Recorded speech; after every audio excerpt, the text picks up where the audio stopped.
This is episode 11 of the Riff Tacos podcast. My name is Paul Misko. Good evening to you, or afternoon, or morning, wherever, whatever the hell time it is, wherever the hell you are in the world. You know what I learned after diving into my YouTube analytics here and trying to be a professional? That 65% of my viewers on YouTube are not subscribed to the channel. So I would really like to improve that number. That means the majority of people are coming to listen for the first time and not, they're ignoring my request to hit the subscriber button, or I just suck and you hate the show. But either way, I'm enjoying myself. So if you are too, when you come listen, please consider subscribing to the channel, sharing the show. If you're on Spotify or Apple, follow the podcast. You'll get notified when new episodes drop. And please don't forget to leave a rating on those. That helps a lot. Moving on. Tonight, I'm excited for my second guest who I've never met in person. At least I don't think. So maybe we can figure that out when we start chatting. But he is formerly of the almighty Norma Jean and another sick band called Whores. That's Whores like sluts, Whores. So if you've never heard them, check them out. They're pretty sick. But from what I understand, he was, I think, the longest running bassist in Norma Jean. Joined the band in 2002, right after Bless the Martyr, Kiss the Child came out, and was in the band for the next decade. So he's been around for a lot of the early records that helped shape their sound, that inspired me a lot when I was getting started. And to this day, they inspired me. They've always been one of my favorite bands from that era. Redeemer, especially, that record was a big one for me. So I'm excited to talk to him about all of that. Let's get started here. This is Riff Tacos with Jake Schultz.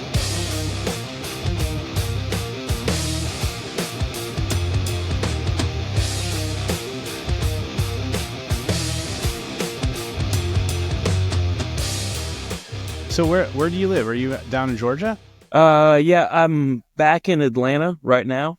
I was in Kennesaw for about 7 years because I had a kid and stuff and all that. But then I had to move back to Atlanta for work and whatnot. So nice. Yeah. So what's not nice because I don't like Atlanta. Oh, okay. Where would you be if you could? Back up OTP, which is OTP. That's around here. That's outside the perimeter. Ah, gotcha. So, well, at least you guys shouldn't be freezing right now. We've been freezing to fucking death up here. I mean, January was terrible. We had snow for a couple of days, and what was crazy, my brother lives in Pensacola, Florida, and he was sending me pictures, and they got like 2 feet of snow.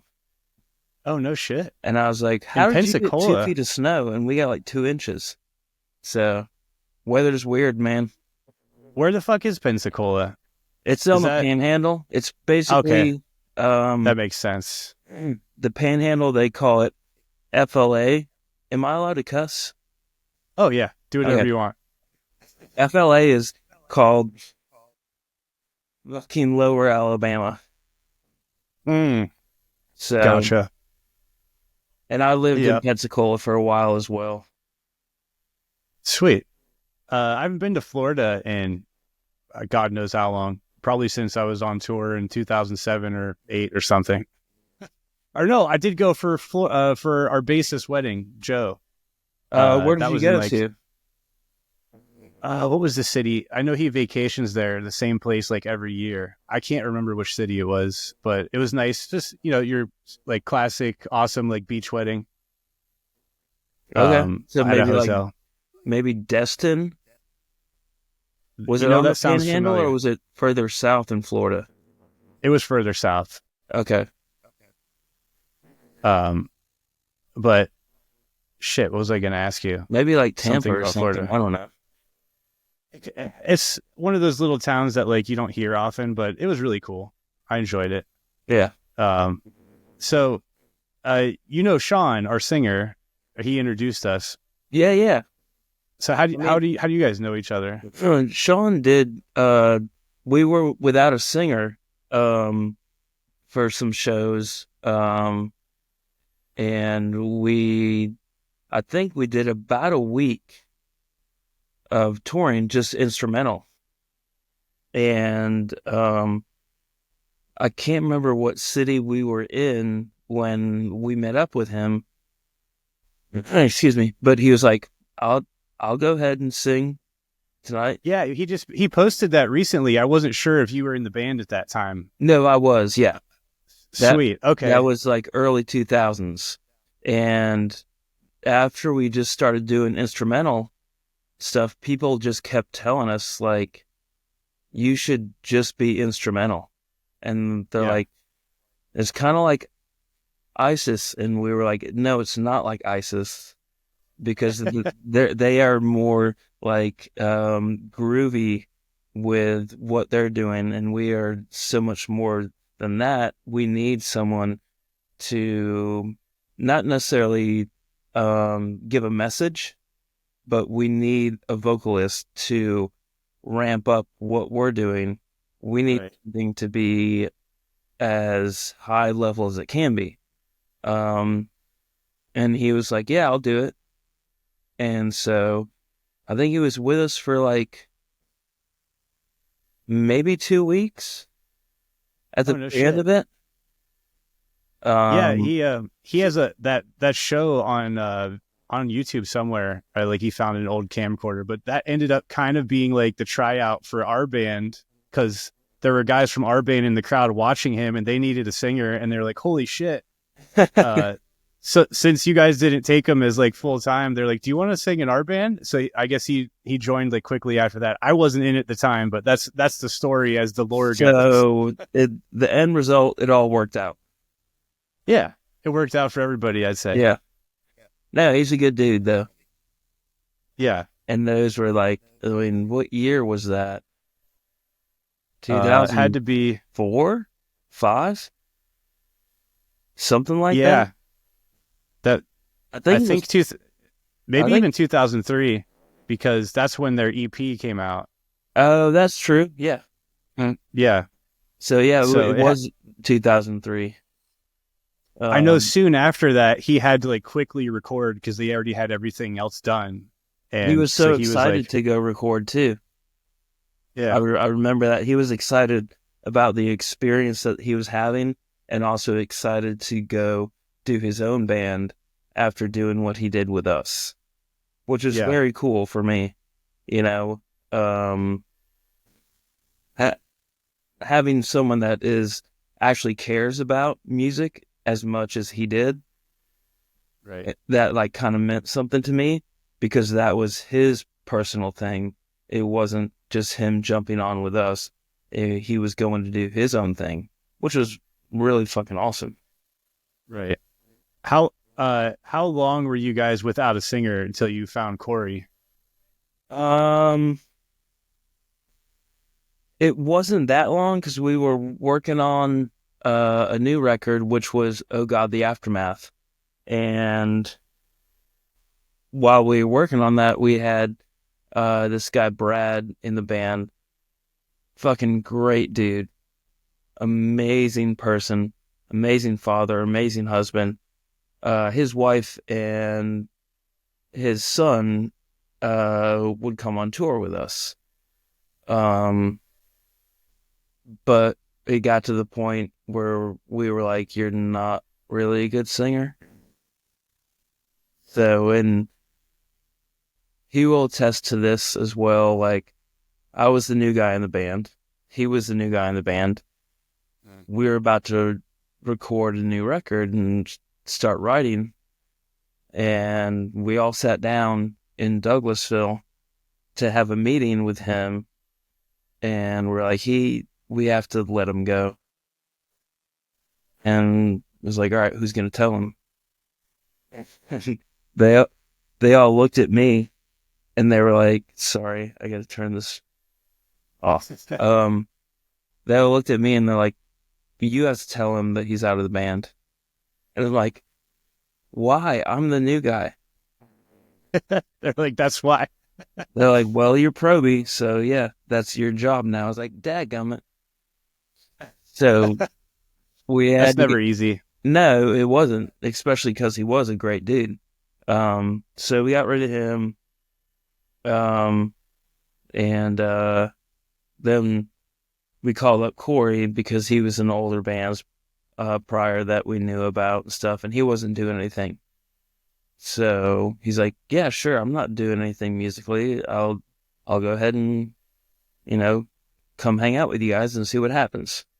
And it worked out very well for a good bit of time with everything. I mean, Corey's a great vocalist, great musician. So everything kind of just fit together with us. So everything that we created over the time that I was in the band, it was really great stuff, I think. I love that era of the band. Like, I think I really started listening, like became a huge fan at Redeemer. And I felt like you guys kind of really hit your stride there and kind of found your sound, at least in my opinion, like the direction you were going. Well, it was after we did Oh God because Oh God was going to be the follow-up to Bless a Martyr. So we were like, we got to make this crazy. And, we did. Everything was like super crazy. Just everything on that record was so intricate and not disjointed, but it was like, how do you play this stuff? And how do you play that fast? So we did that, but then, when we did Redeemer, we thought we're getting more melodic with the stuff that we're doing. So it's a little bit more mature than what we have done prior. So let's go in that direction. So we did go more melodic with things. Yeah. I like to listen to everyone's records before we get on. So I kind of started from the beginning and I listened to Oh God. And then you could kind of hear some of those parts starting to come in, like certain parts of the record have some more melody. And I'm like, ooh, this sounds like the future. It's like foreshadowing what's coming. It definitely was foreshadowing about what was going to happen, but we still wanted to make a record that was like completely in your face and like tough as nails, but also bring some melodic templates into it, because we were all at that state where that we weren't just, metalcore kids that wanted to do breakdowns. Right. And that's how Redeemer came about. And again, there's a span between Oh God and Redeemer, and there's a span between Bless the Martyr and Oh God. We just wanted to make sure that what we produced, the product of it, was something that we were proud of and something that hopefully fans would like at the same time. Right. So that Redeemer, I think, was received pretty well. I think Anti-Mother was not received as well as Redeemer. I like that one. I think I like that one better than Oh God, honestly. There's a lot of good songs, but I can be biased, obviously. So during that time period, was writing a group effort, or was it like a couple people that would do most of the work and then everyone kind of comes in later? Or no, it's group effort. Everybody would come to Atlanta. So in the beginning, Norma Jean was Douglasville. They weren't an Atlanta band. And I became best friends with all the dudes. And then I made Scotty Henry move to Atlanta. And he's like, what about Douglasville? Because I used to go out there all the time and stay with him and Daniel. They both lived in the same house. So I would stay with them. And I'd be like, what are y'all doing? Just come to Atlanta. So having them move to Atlanta is why they decided to become or call themselves an Atlanta band as opposed to a Douglasville band. but with the writing process, it was all done in Atlanta. At there was two spaces that we would go to. One was called Thunderbox, and one was called Avatar. But it was like we all clocked in every single day, all five of us. Like, hey, grab breakfast. We'll meet you there at 9:00, and then we'll stay until we're done. So we'd be in there for 12 hours a day sometimes. That's amazing. Just hammering out different ideas or different songs or trying different things within a certain song. So it was definitely, it was a job. Yeah. It was a fun How many job. days a week?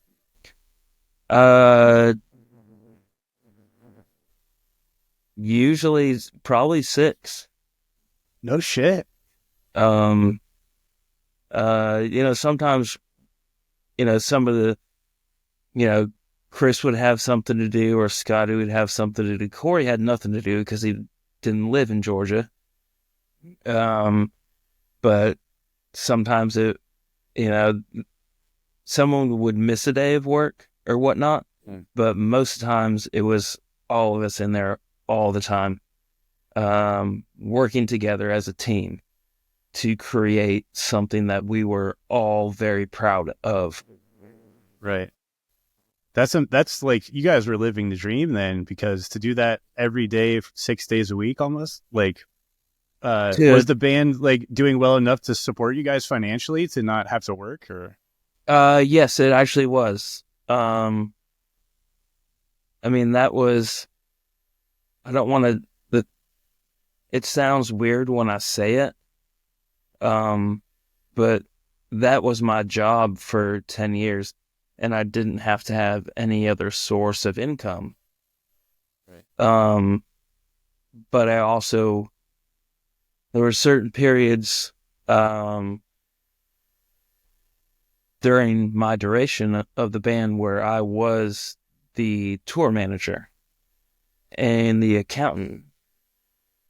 So not only was I playing in the band, I was taking care of the band, taking care of the crew, making sure all the funds were correct, and making sure everybody got paid correctly and everything like that.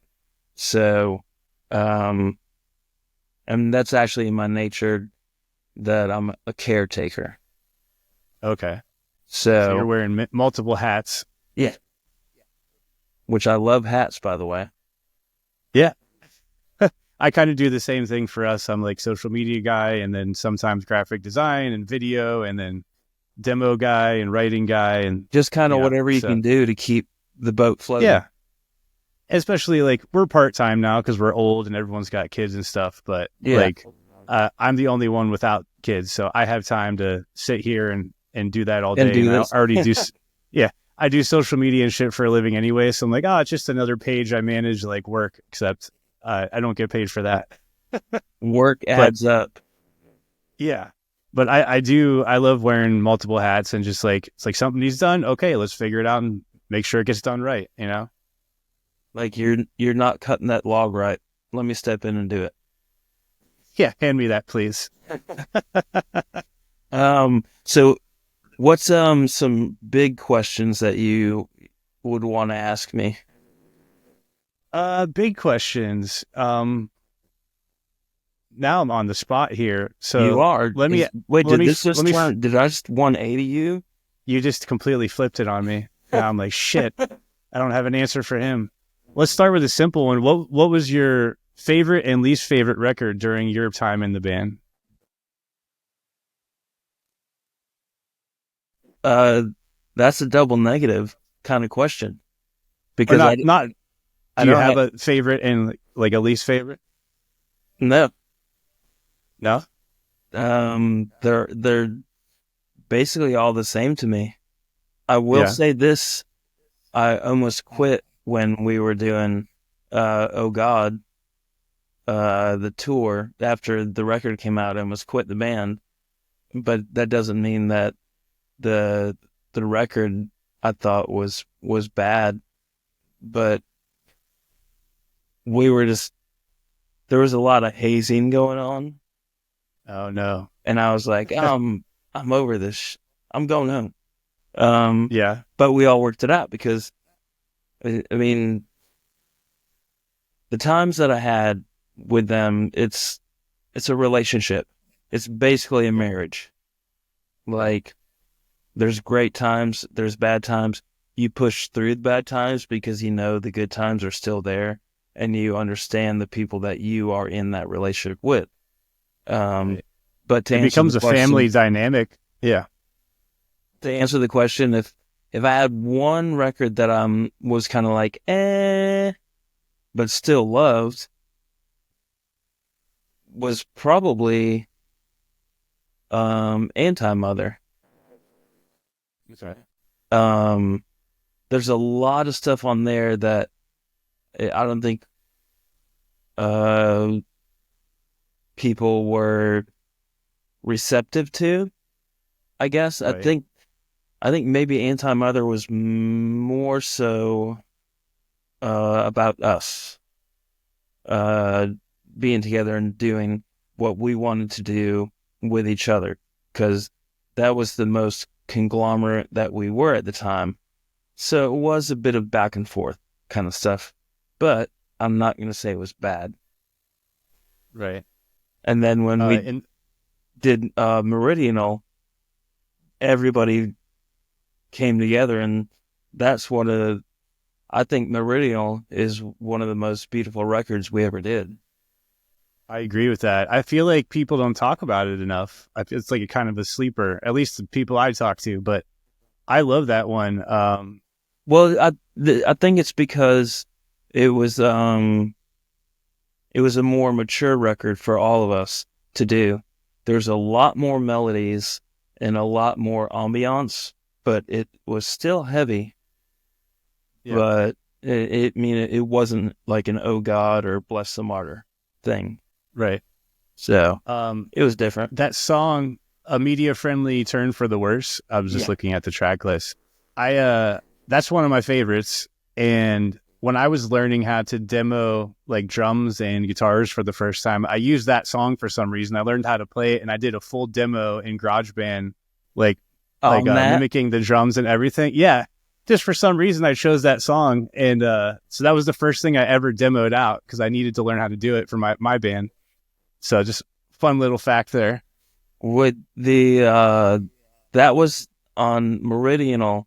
That was the first time we tracked drums in an open space.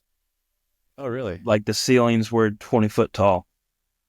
Every other time we tracked drums, it was in a confined space. Okay. So we got a different sound out of that. Yeah. Would you prefer that sound to the smaller rooms? Um, I think it's like it depends on what you're trying to make, I guess. Right. Because I do like tight spaces with drums. Everything's like locked Yeah. in. But then sometimes when you hear the resonance, it just depends on what you're trying to produce for a whole record or just one song. But if you're trying to make something that is creative, that you've got A to B to C, D, E, F, whatever, it has to be consistent.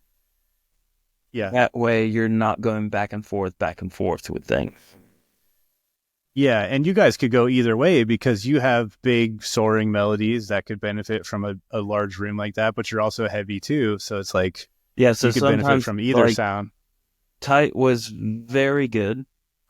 Um, I remember when the we did the song um Surrender Your Sons that I wrote.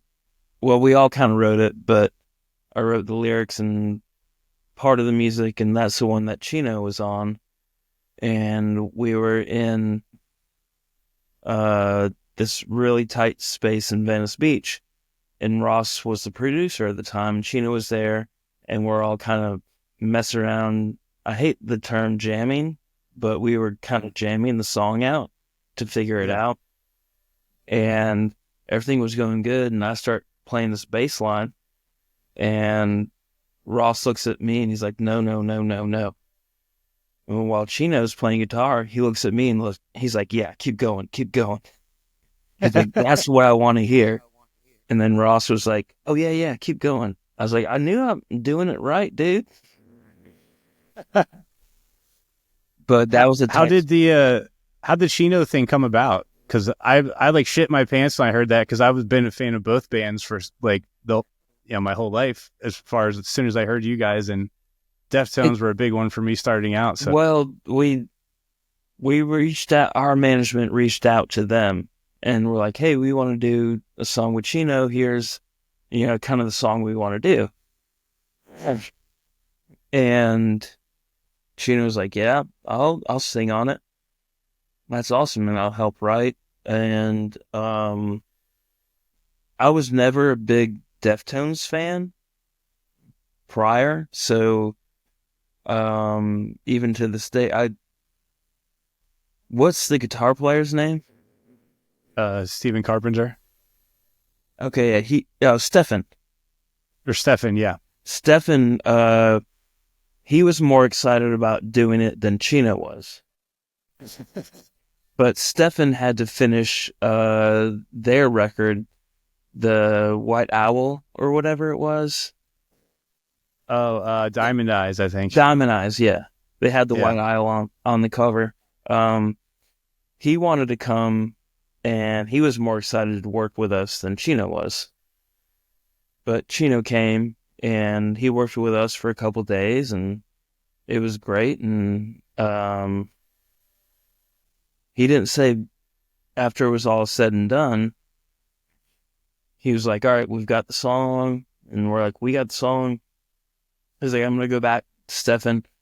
I'm going to send you the vocals for my parts. And we're like, awesome. Which all the lyrics are lyrics that I wrote. So he went back and sent his vocals in. But he didn't say bye to anybody except me. Shit. He came up to me. He's like, hey man, it's good to work with you. I'll see you around. I was like, okay. And I was like, I was never a Deftones fan, but he's weird as like his social anxiety. He just doesn't want to be around people. So I was like, why did you come up to me and talk to me? Right. He's a great dude, but yeah, Stefan wanted to be there but couldn't. He had his obligations to finish the record he was doing. Yeah, I could see that. It feels like from the outside, when I hear like Stefan loves heavy music and always wants to kind of take them in a heavier direction, and Chino kind of wants to stay in the lane that they've been in. So I could see he'd probably be like, oh yeah, hell yeah, I want to work with a heavy band. Well, that's why they some of their newer stuff, it kind of sounds like The Sword. Yeah. I haven't loved an album from them since Diamond Eyes, or maybe the one after that. No, the last couple I didn't really like. The last one, it does sound a bit like The Sword, and they took The Sword on tour. And I was like, whoa, Stefan, are you ripping or just trying to reinvent? Either way, it's okay with me because it sounds awesome. Yeah. And he's playing that 8-string now, which I'm just like, I wouldn't even know what to do with that thing. I wouldn't either, except in the top 3 strings.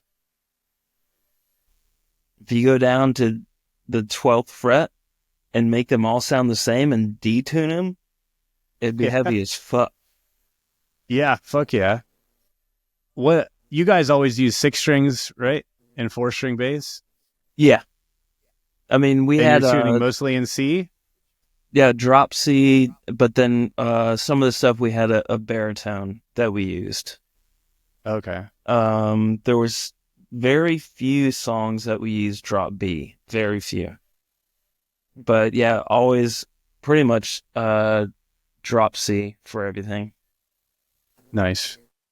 Yeah, I started out. I think I always like played in drop A since I was like I wanted to play like Korn when I was a kid, and then but I like drop tuning better, so I was like, okay. And then other bands start to get into like Chimera from Cleveland, since we're an Ohio band. They were a big one for us, which are when I was a teenager. Super nice guys.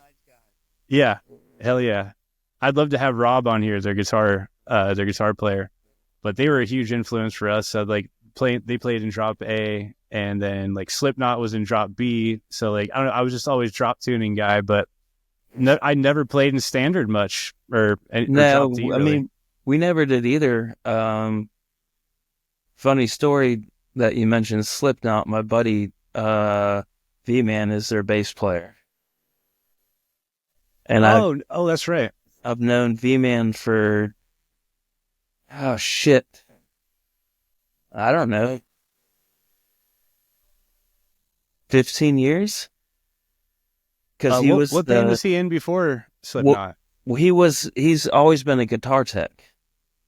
Okay. And I mean, he had his bands overseas, but he was the main guitar tech for Architects. Oh, no shit.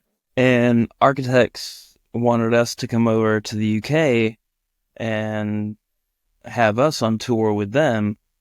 And we're like, okay, yeah, let's do it. They were awesome dudes. We shared a bus, and they were killer dudes. And we were like, hey, you showed us a good time, crossed the pond. How about we bring you to the States? And they're like, we've never been to the States, like, properly. So we created a tour, and they were our supporting band. Nice. What year was that? Oh, hell, I don't know, to be honest. Let me think. We met them 2007, 8? I want to say 7. 6 or 7 is when we brought them over here. Because they had never, I don't know if they had actually been here before or not, but we brought them on a proper tour and got them introduced to the States. That's sick. I would have loved to have seen that tour. We went over there for the first time with the Red Chord, and Architects opened for the tour, believe it or not. Oh, the Red Chord. Yeah. And they were just the best dudes. It was funny, the first day we got there, and they had like the catering set up, and they had like Architects with like their name and like sandwiches and shit, and there was like nothing for us. And we're like 5,000 miles away from home. They live right down the street. Like, we're all pissed off. Like, who are these Architects guys? And then we ended up becoming such good friends with them. But like, they're great dudes. Yeah, like, they're such cool dudes. Top notch. I love those dudes. And that was when I still smoked cigarettes, and I couldn't afford to buy any. So they taught me how to roll cigarettes properly. That's all we did was rollies. Well, that's all I did. Yeah. It was always drum. And they were like, where can we find drum over here? I was like, you got to find like a head shop if you want to find drum. Like, you're not going to find it at the Tesco, because we have Tesco, but you're not going to find it at the gas station. What's drum? Drum is rolling tobacco. It's like one of the better ones. It's like it's kind of like a more like meaty, wetter shag. Okay. Than most. It's not bugle. Like, bugle's like sawdust that you roll into paper and smoke. That's what I used to buy because I didn't know what I was doing, and it's just like falling apart everywhere. Now you make me want to smoke, which I'm going to. Go for it. I just quit nicotine, and I'm pretty pissed about it. Well, is that why you're drinking more coffee? Yes. That makes it worse. Yeah, but I need something, so it's helping. Yeah. But I used to be a smoker when I was younger, and then I switched to vaping that got me to quit cigarettes, and then I needed to quit vaping because I did that more than I ever smoked cigarettes. And then I switched to Zins, and that shit fucks with your gums and stuff. So I was like, you know what? I just turned 40. I'm just fucking done. I can't do like the whole vaping thing. Yeah. I smoked a pipe for a while. Yeah. I've never smoked a pipe. I imagine it's delicious if you get the right shit. No, it's not. I No? just went back to smoking cigarettes. So it's not like in between cigars and cigarettes? No, you think like it's a gateway to not, but well, for me, I just obviously. Yeah. Um. So how many tours did you do in Europe? If you were in the band for 10 years, right? Yeah, little We over only got to 10 go years. twice, but I assume you guys were there a lot. Um, I actually haven't done the numbers on it. Um, but I know there were sometimes we would be over there twice a year. Yeah. Um, so, and I've been around there a whole lot, and towards the end of everything, I realized I was like, I wasn't taking advantage of actually being over there. And so, and also realized I wasn't taking advantage of the places in the United States that I was at. So what I would do, I started calling it walkabouts, obviously after Australia. So we'd get there, we'd load in, we'd set up, do sound check, and then whatever city we were in, whether it was the United States or overseas, I'd be like, I'm going to go do a walkabout, and I would go find the nearest coffee shop, grab a coffee, and just walk around by myself and just figure out the lay of the land pretty much, and go see things and just kind of explore. Because I realized at some point I had been missing out on all these opportunities prior. Like, 6 years of traveling the world, I missed out on all these things, all these cities that had things to offer, like cathedrals, landmarks, even the basic man-made art stuff in different cities. Yeah. I've Just the been culture in general. It's like, been missing out on that because I would do sound checks, stay on the bus, and then hang out with the boys and play the show, and then that was it. So yeah, I did walkabouts for a while after that, because like I'm missing out on all this stuff. One of the coolest things I found,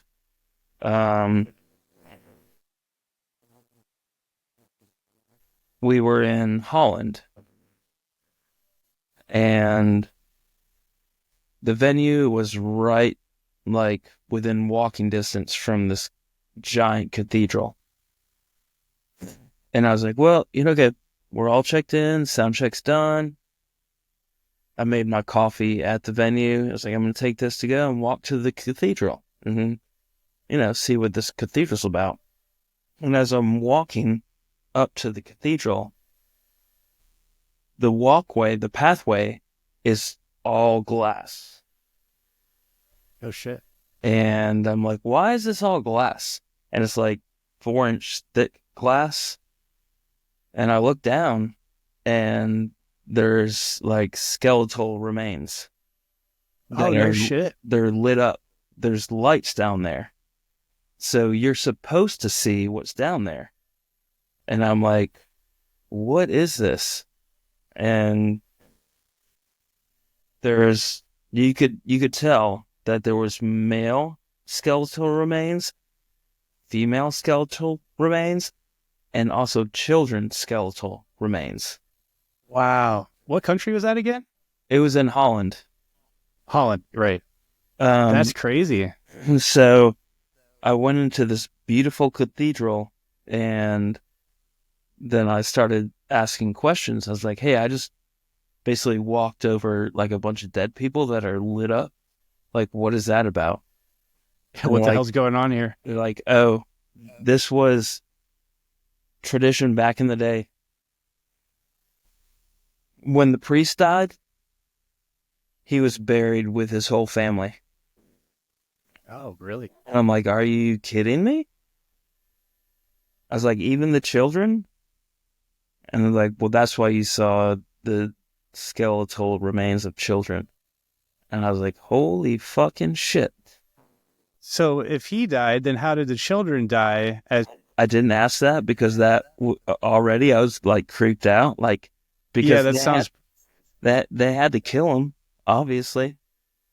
Yeah. And then they're just lit up under the street Yeah. for eternity. Like, what the fuck? It was really odd. I was like, wow, okay, this is something way. Holland's supposed to be like a happy place too, and now I'm seeing like dead children. I was thinking like that would be whether like the catacombs in France and shit like that under the city. Like, yeah, but it was totally different. I'm gonna have to look that up. That's pretty cool.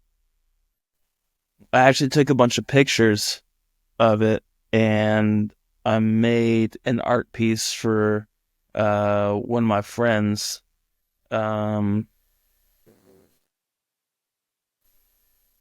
And I took the pictures and then welded out these pieces of metal and made a metal frame out of it. And I was like, this is fucking crazy and weird.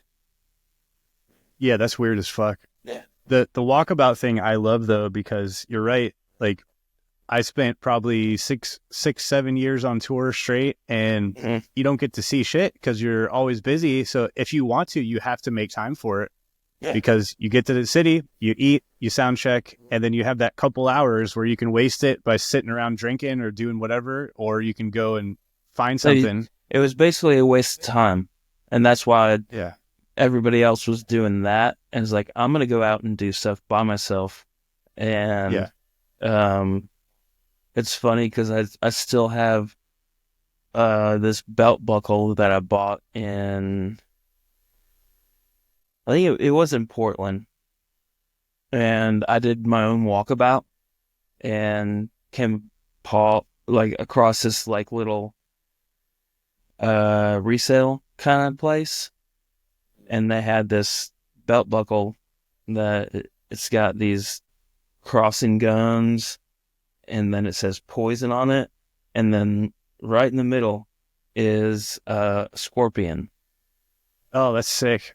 And still have it. It's still on one of my belts that I wear all the time.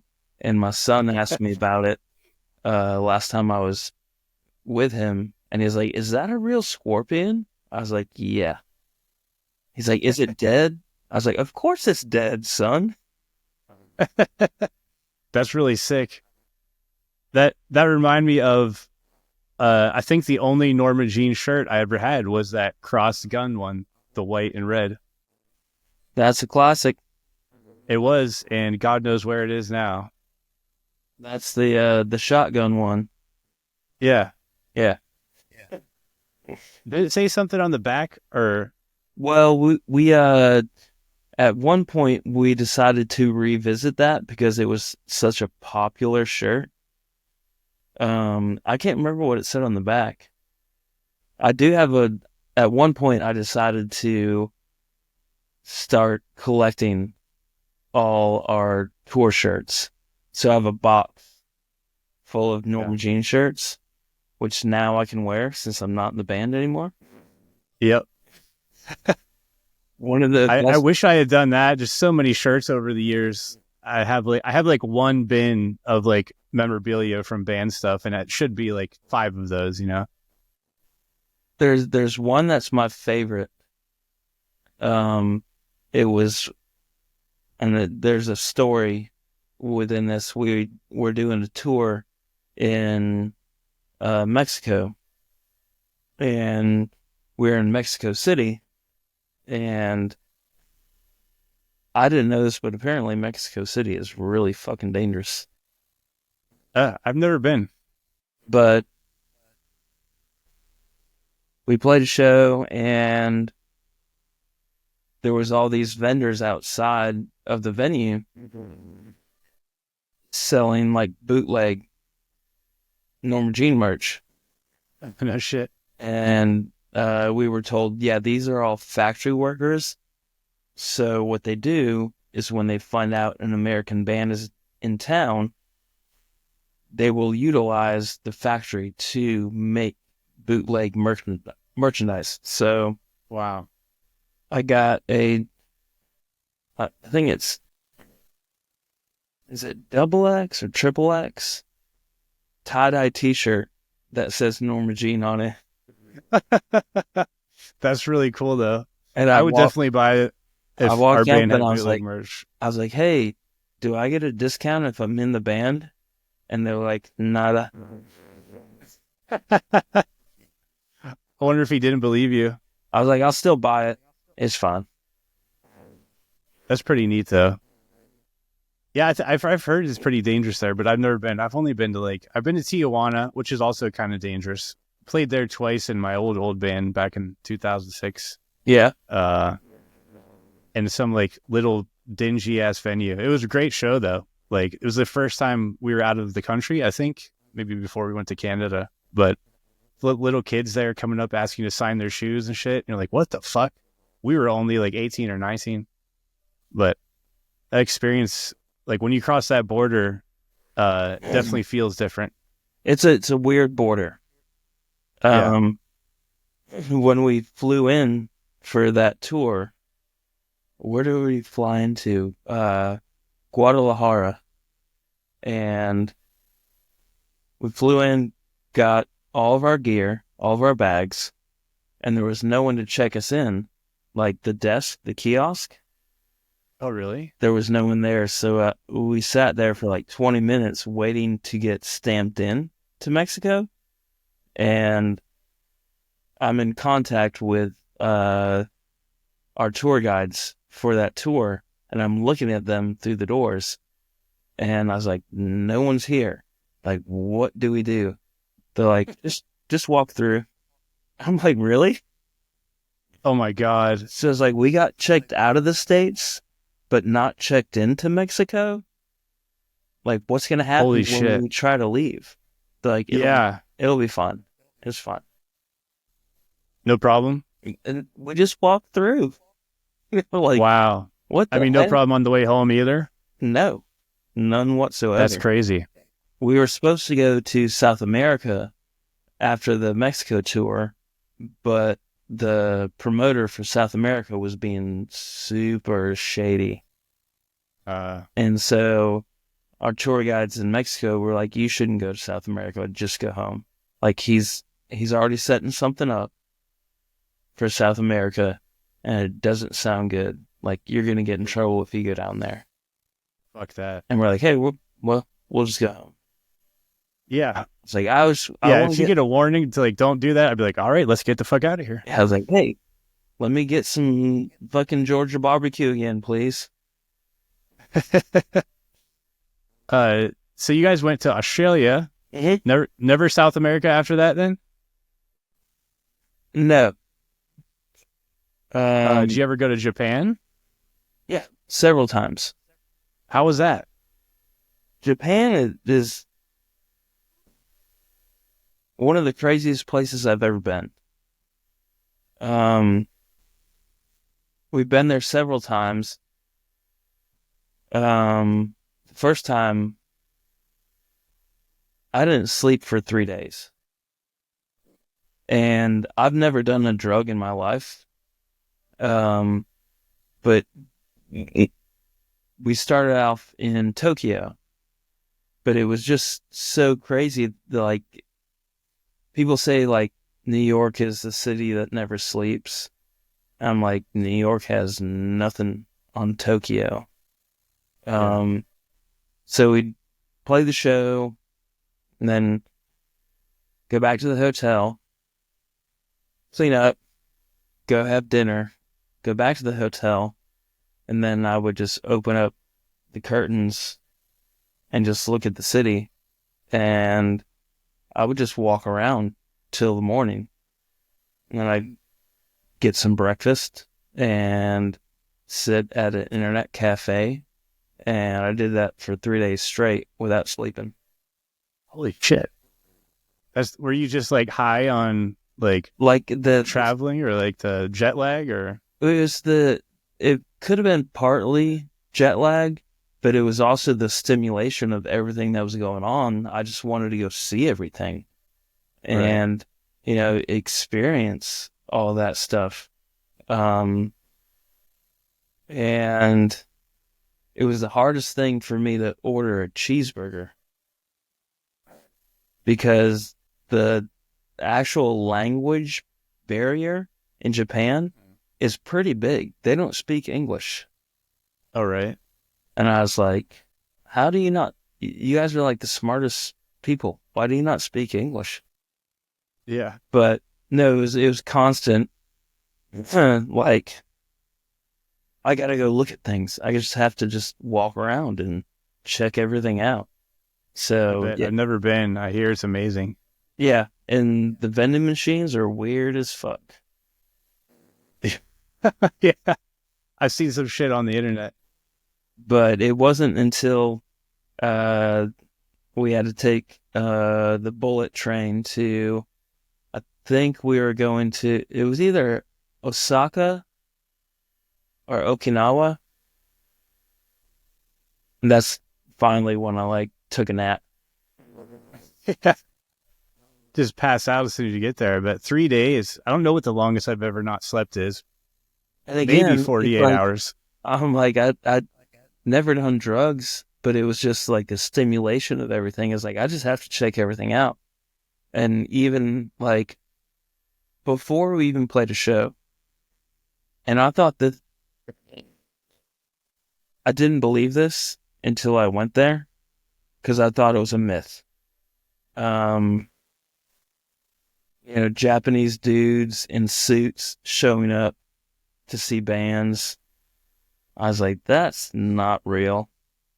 We hadn't even played a show. It was our first night in Tokyo, and we're settling into our hotel, and there's a group of Japanese men in suits with magazines that we're in, and they were just waiting for us to come down so we could sign their magazine. Holy shit. And I was like, is this real? That's crazy. Because the front desk called us and they're like, they're waiting for you guys. I was like, nah. You're like, who's waiting? This is crazy. So, yeah, Japan is definitely a trip. For sure. What kind of capacity venues would you play over there? In Japan,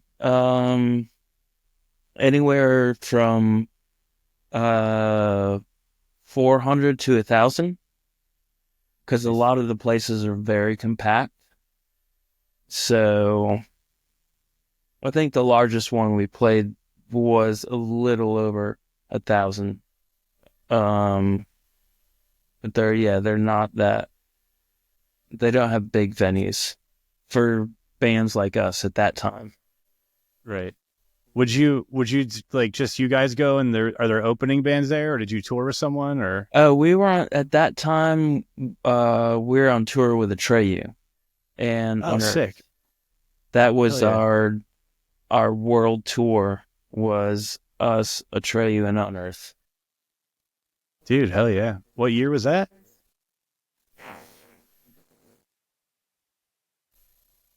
2005, maybe. I haven't heard the name Atreyu in so long. I was like, those dudes they're top-notch dudes as well, except for Alex. He's kind of I do like Alex, but he's kind of an a-hole sometimes.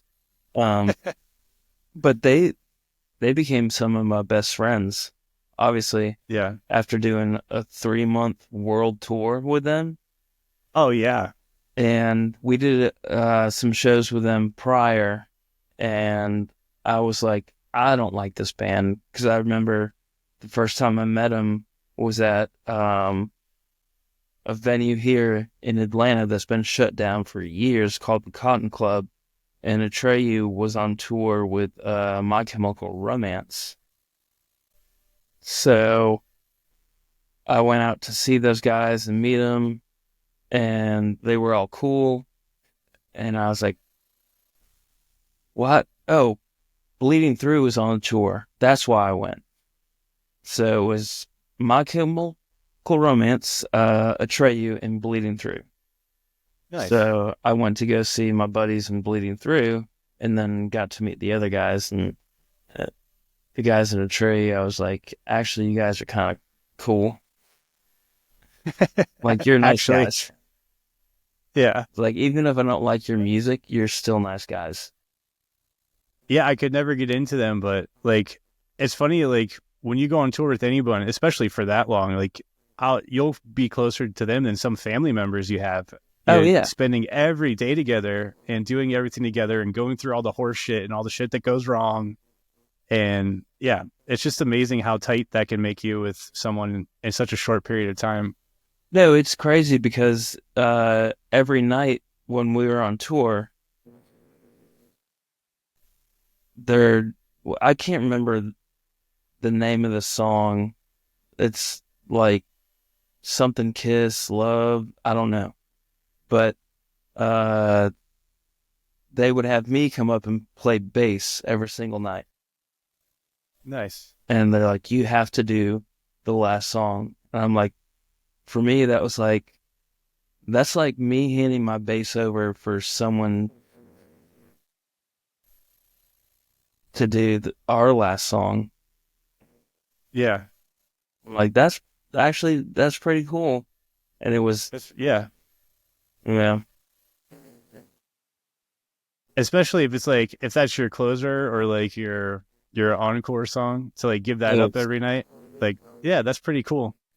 No, it was definitely their closer, and I can't remember the name of this song, but I mean, I only had to hit open notes, so it wasn't that hard. Just breakdowns. Yeah, that's all it was. Right. So like going back to the beginning, where did your like influence for the Norma Jean sound come from? Because like you hear people say like, oh, they sound like Botch, or they took influence from them or whoever. It's always wondered, like, because you guys have a unique sound. I mean, for me, when I joined the band, I was I had a lot of influences that they had as well. We just didn't know it at the time. Like bands like Training for Utopia, Zayo, Botch definitely was one. But when I joined the band, I learned a lot from the other guys about what they were into, because I kind of grew up more like punk rocky stuff, like fast paced stuff, but I guess I acclimated myself to what they were into at the time.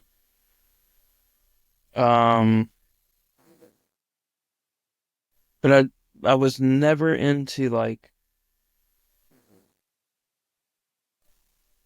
Converge per se, or Dillinger Escape Plan. After joining the band, they kind of turned me on to a lot of that stuff because it wasn't in my wheelhouse. It was kind of foreign to me. But after playing with them and touring, I was like, oh, okay. Now I'm getting into this stuff, even like Kill Switch Engage and stuff like that. I was like, I don't really know what that is. Yeah. It's very much so like live music too. If you're not taken by it just by listening, if you go see a live show, that can help a lot because it's like the energy is different than anything else. I kind of was the same when I was listening to like new metal shit. I was like Korn, Slipknot, I System of a love Down, Korn. Yeah. Deftones. Oh, Korn's so sick. They're still so good. They are some of the coolest dudes ever, and I Yeah. did not expect that. And they're also one of the heaviest bands I've ever seen. When we Fuck did yeah. Ozfest with them, Jonathan would always come watch our sound check. He would ride up on his little Segway in the parking lot and watch us sound check. And Monkey would always That would have made my year.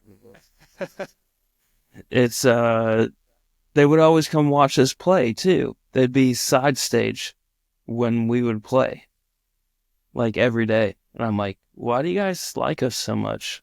They're like, you guys get it. And I was like, well, I understand why you think we get it because I get it why you get it. Like, Yeah. so it was cool to have that experience after like being like as a teenager or, in my 20s being like, oh, Korn's fucking new metal. They fucking suck. And then touring with them and realizing that they're really fucking awesome dudes and heavy as fuck. I was like, all right, I'm on board now. Don't talk bad about Korn. Like Monkey and Head were always side stage. That's sick, dude. That would have been like my dream come true. I was a huge fan of them. There was a reason why I tuned low and like got started until I like started playing faster stuff and got into that. But like that's the kind of shit I was listening to: Limp Bizkit, Korn, whatever was on MTV. And then when I joined my band, there was the same thing. They were kind of like, here, listen to Converge, listen to Dillinger, listen to like, you guys were probably in there, like, check out Bless the Martyr, Every Time I Die. And I was like, okay, this is a whole new world to me. And I was like 17 or 16, whatever. Yeah, I didn't know Every Time I Die until I started coming up to Atlanta. And I played bass in Every Time I Die. Oh, you did? When? We did. We both did a tour together in Australia. And before the tour happened, they didn't have a bass player, and they asked me. They were like, "Hey, do you want to play bass for us on this tour?" And I was like, "Yeah, you guys are my buddies." It was like maybe a year after I joined Norma Jean, and we did Furnace Fest in Birmingham, and I was hanging out with the dudes in their van before they were going to head back to Buffalo, and we're all hanging out, having a good time, and they were like, don't tell anybody else in the band, but you are our favorite Norma Jeaner. I was like, come on, dudes. So years later, they're like, hey, can you play bass for us? So I was like, yeah, I'll do that. So I went up to Buffalo. I was in Buffalo for 2 weeks, and I'd already learned the songs. But we did practices almost every day.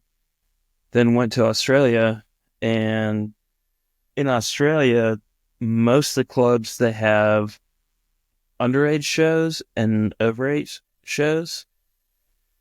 Sometimes you have to do 2 shows each time. So there's 2 shows for underage and then 2 shows for overage. So I was doing 4 shows a night. Oh, holy shit. So I was doing both bands, and I eventually, when I actually got back to the States, I ended up collapsing and busting my head on my toilet, and EMTs had to come. Holy shit. And I was like blood all over the bathroom floor, and they took my vitals, and they're like, "You're extremely dehydrated." And they're like, From 4 shows a night for how long? 2 weeks. Yeah. And they're like, "What have you been doing?" I said, "Well, I've been in Australia, and this is what I did." And then I flew back home, and like, "All right, we're putting you in the ambulance." And I was like, "I'm not getting in. I know how much that taxi ride cost. I'm not doing." Yeah. So now I didn't go to the hospital. I just drank a lot of Pedialyte. But No they, serious damage to the head, though? I've had a lot of head trauma, especially swinging my bass around and shit like that. But no, they had eventually asked me to play bass for them, and I was like, I can't do that. It's like, I already have a commitment. Like, I'm still in Norma Jean. They're like, "But we want you." I was like, "I can't do it, guys. I love y'all, but just can't do it." Yeah. And those are 2 bands where you couldn't do both at the same time. No. What year was that you? Actually, I can look it up right now because my friend that from Australia that I've been talking to just she's like, "Remember when you were over here?" Um, so that one would have been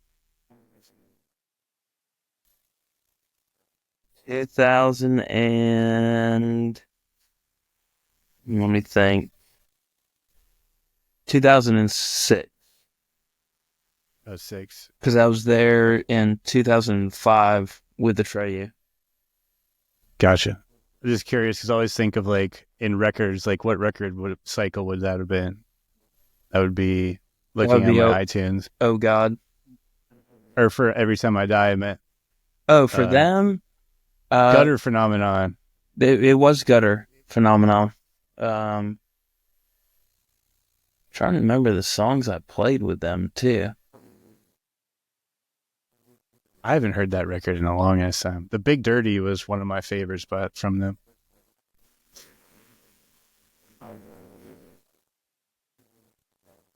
Was Meridianal? Is that how you say it? Meridianal?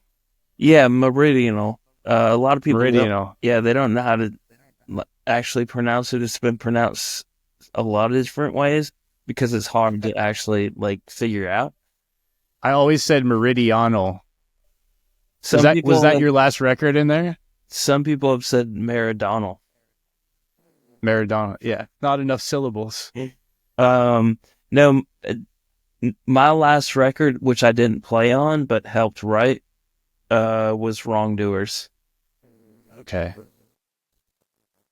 I felt like that record was another like big jump. Like that was I think that became my favorite at the time when it came out. Wrongdoers? Yeah. Yeah, it's got it came back with a little bit of grit to it. Yeah. There was like a newfound intensity compared to like the last 2 before that. Yeah. The last 2 were very melodic, but like kind of like a deep heavy.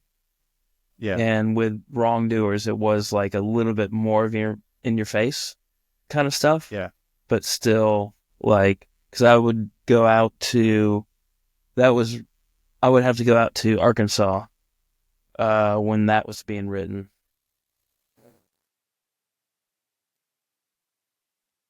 Yeah, that was 2013. So I think I had taken like a nice long break from listening to heavy music. I think that was one of the ones that kind of got me back into it. I was like, oh, Norma Jean put out something new. Let me check it out. I just remember really, really liking that one. So that was you wrote part of the writing process, but didn't play on it. So that what was your exit to the band? Or like, what was the reason you left the band? The reason I left the band is I wasn't having fun anymore. And it wasn't as enjoyable as it used to be. And for me, if, my heart's not in the music, it's not going to show, you know? So I felt like it was almost, if I would have stayed, I felt like it kind of would have been a betrayal to the music. Like, I mean, I could write something all day long and get paid for it, but the end result is I'm going to know that my heart is not in it. And the only reason I've ever done music or art is something that comes from your heart, something that you fully put yourself into. And if you don't have that, the outcome of it is going to be a little stale. And it's not going to be progressive. It's not going to be heartfelt. And I don't think I just didn't feel right about it. So that's why I left. Well, that's very respectable, because if you're not feeling it and it just becomes a job at that point where you're no longer enjoying the art or the process of it. And some people that might be hard to step away from, and just be like, oh, I can just keep touring. It's better than having a regular job or, whatever. Yeah, I couldn't do that. That's also the Did you, I quit Whores. yeah. Did you go right into Whores after Norma Jean, or did you take a break from touring, No, or what happened? After Norma Jean,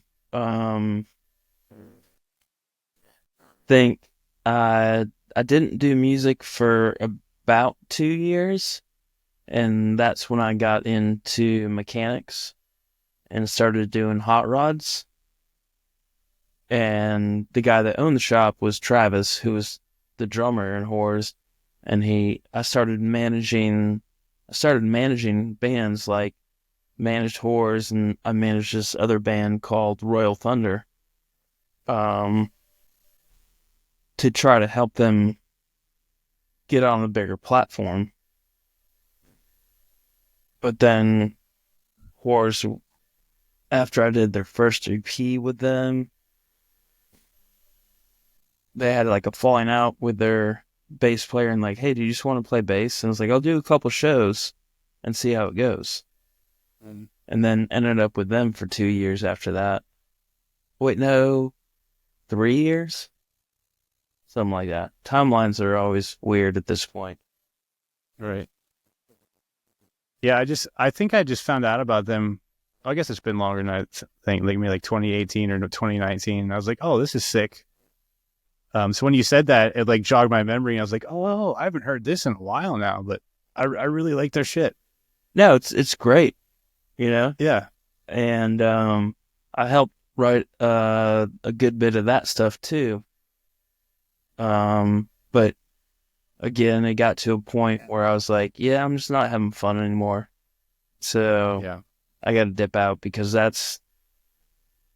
to me, that's what it's about, is, having fun and creating. And if my heart's not in it, it's going to come out stale. So Yeah. there's no point in creating something that's stale unless you're making saltine crackers. Yeah. I agree. I took long breaks from playing and just like not feeling it. What's the point? Like, Yeah. just writing to make noise, and then just wait till that spark hits you, or you have a reason to, something moves you. Yeah, I still I write at home, but mostly just I'll play acoustic and write some stuff down, and I have to, you know, make sure to video it and be like, how could this be transposed to an electric guitar and make it heavy as fuck? Right. Are you writing in any projects now, or just for fun, or? It's mostly just at home. Supposed to go play with this band here in town, or just kind of try some things out. It's kind of like post-punk, post-hardcore, post-new wave type of band, which is, it's a lot of post in there. But there's room for growth and improvement. And I talked to him, and I was like, look, I don't want to tour. I don't want to play shows. I just like to play some music. And they're like, Yeah. we don't want to tour. We don't really want to play shows. Maybe once in a while. They're like, we just want to play music too. I was like, okay, I get it. I can get on board with that. Well, that's chill and a nice outlet. Yeah. I lived in Austin for about 7 years, and like, believe it or not, I didn't really find anyone I wanted to jam with there. And so like, I felt like that, as far as musically, my time was wasted there, but I had fun. It's a cool city. I like Austin, but I also hate the word jam. Yeah. When anybody says, hey, do you want to get together and jam? I'm like, that means you just want to sit in a practice room and drink beer and not get serious about anything. And fuck around. Yeah. Yeah. So yeah, like, I don't like jamming either. Like I'd like to come with something rather than, unless it's the right person. There's certain people you can work with where like you can get in the room together and something sparks, but I usually like to come with a piece, an idea, and like, okay, let's work with this. Yeah. Or you expound on whatever the person has prior, and you're like, hey, what if we try this? And they're like, oh, that sounds good. Yeah, let's try that. So yeah. I had like 6 or 7 songs I demoed out that was for just like heavy, fun, like Southern rock project.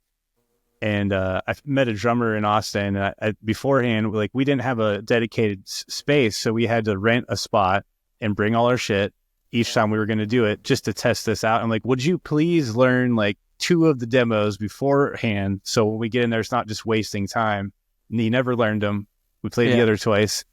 And I was like, dude, I just drove fucking 40 minutes across town through traffic all the way up here and just to waste time. Like, so I was like, you know what? I'm done. Like, I didn't do anything for years after that until the band got back together with the From Second Story Window guys. There was another band that I had a short stint with. This rock and roll band that I played guitar in called Stedler. That I helped them get signed to Roadrunner. Nice. And another band that I was trying to help out, they asked me to play. I was like, yeah, I'll play and I'll help you out. We'll get some connections and whatnot. And we were supposed to go on tour with Kitty. Oh, no shit. And like 2 weeks before the tour was going to start, they were like, we don't want to go on tour. I was like, are you kidding me? It was 2 brothers, and they were kind of in party mode all the time. And I was like, all right, if you guys aren't serious about this stuff, then I'm not either. Like, I quit. Like, I'm out. Yeah. And you then want to go on tour with Kitty? Yeah, which I thought would have been awesome. I thought it would have been fun. Yeah. But I was like, yeah. It was called Stedler? Yeah. That's a cool name. They did it with honestly, it was kind of like a rock and roll, like punk rock Motley Crue thing. Okay. Because they did the umlauts over the U.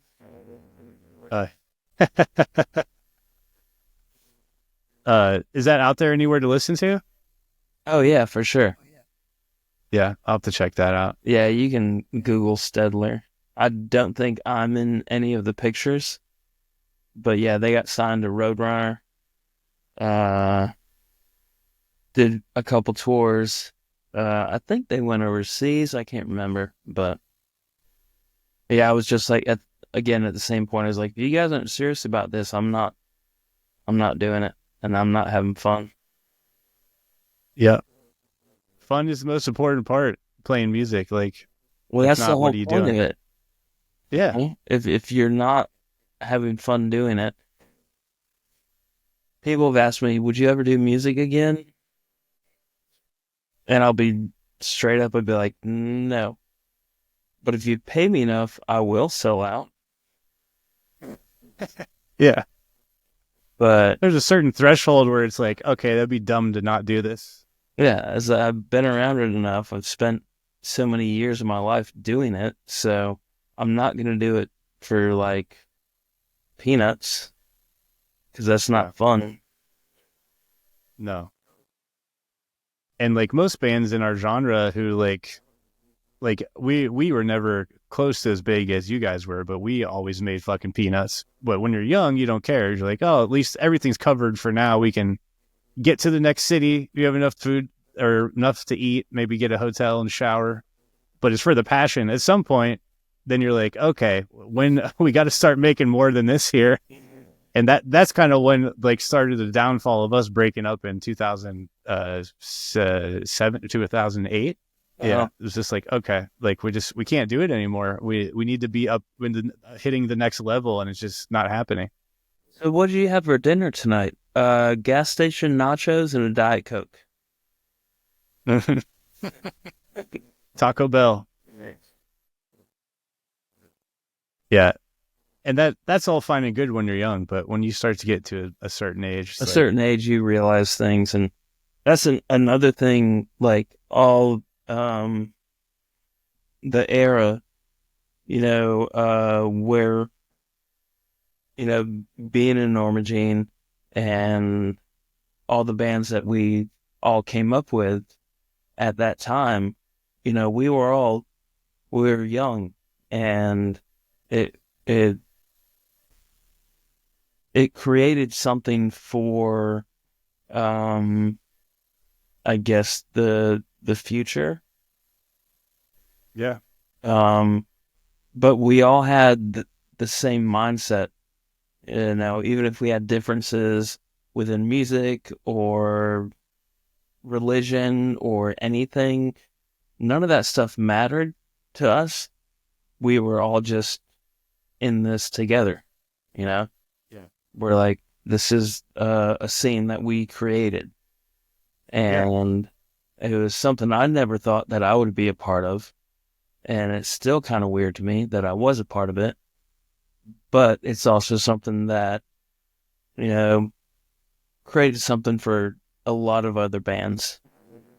Yeah, it really was like that era of bands kind of paving the way for a new genre, and like seeing what happened after like kind of our time was done, and watching Warped Tour become like a heavy tour, all these like metal bands like coming out of nowhere, it seemed. I'm just like, holy shit. And the whole deathcore thing that kind of happened after we were done. Yeah. Like it hit a whole new level, and like all the bands before it were paving the way when there was just like nothing like it. And you weren't mainstream. You didn't sound like new metal, but it wasn't like your standard hardcore or death metal. It was like this whole new genre, metalcore, whatever you want to call it. I hate all the genres, but me post too. This, that. Yeah. We used to, when we'd ever go like driving overnight, we'd stop and get gas, and the attendant would be like, you guys are in a band, right? What do you sound like? And we're like, kind of like Metallica, maybe? Yeah. Because they would never understand how we could explain it to them. That's yeah. That was always the go-to. That, or like maybe I'd throw Slayer at them. But like, you ever heard of that or that? And they're like, oh yeah. But it's like there's not even close. I don't know what to tell you. Very hard to explain. Like, even if I had to explain, these are some of my really good friends too.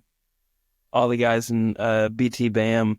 If I had to try to explain their type of music to someone that doesn't understand it, they'd be like, I have no idea. Yeah. Especially them, for sure. Like, yeah, what the fuck do you say? They're BT Bam. That's what they are. And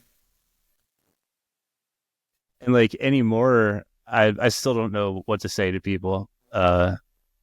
It is a little bit better now. People have heard of some things, and then like you have like Architecture talking about earlier. They're opening for fucking Metallica now. Like that is insane. Yeah. From like when we met them to where they are now, playing that massive like open air stage, whatever the fuck you call that thing, and just hearing those songs from like All Our Gods Have Abandoned Us and the one before that, those are like my two favorite records they did. But hearing that on a Metallica size stage is just like blows my mind. What's the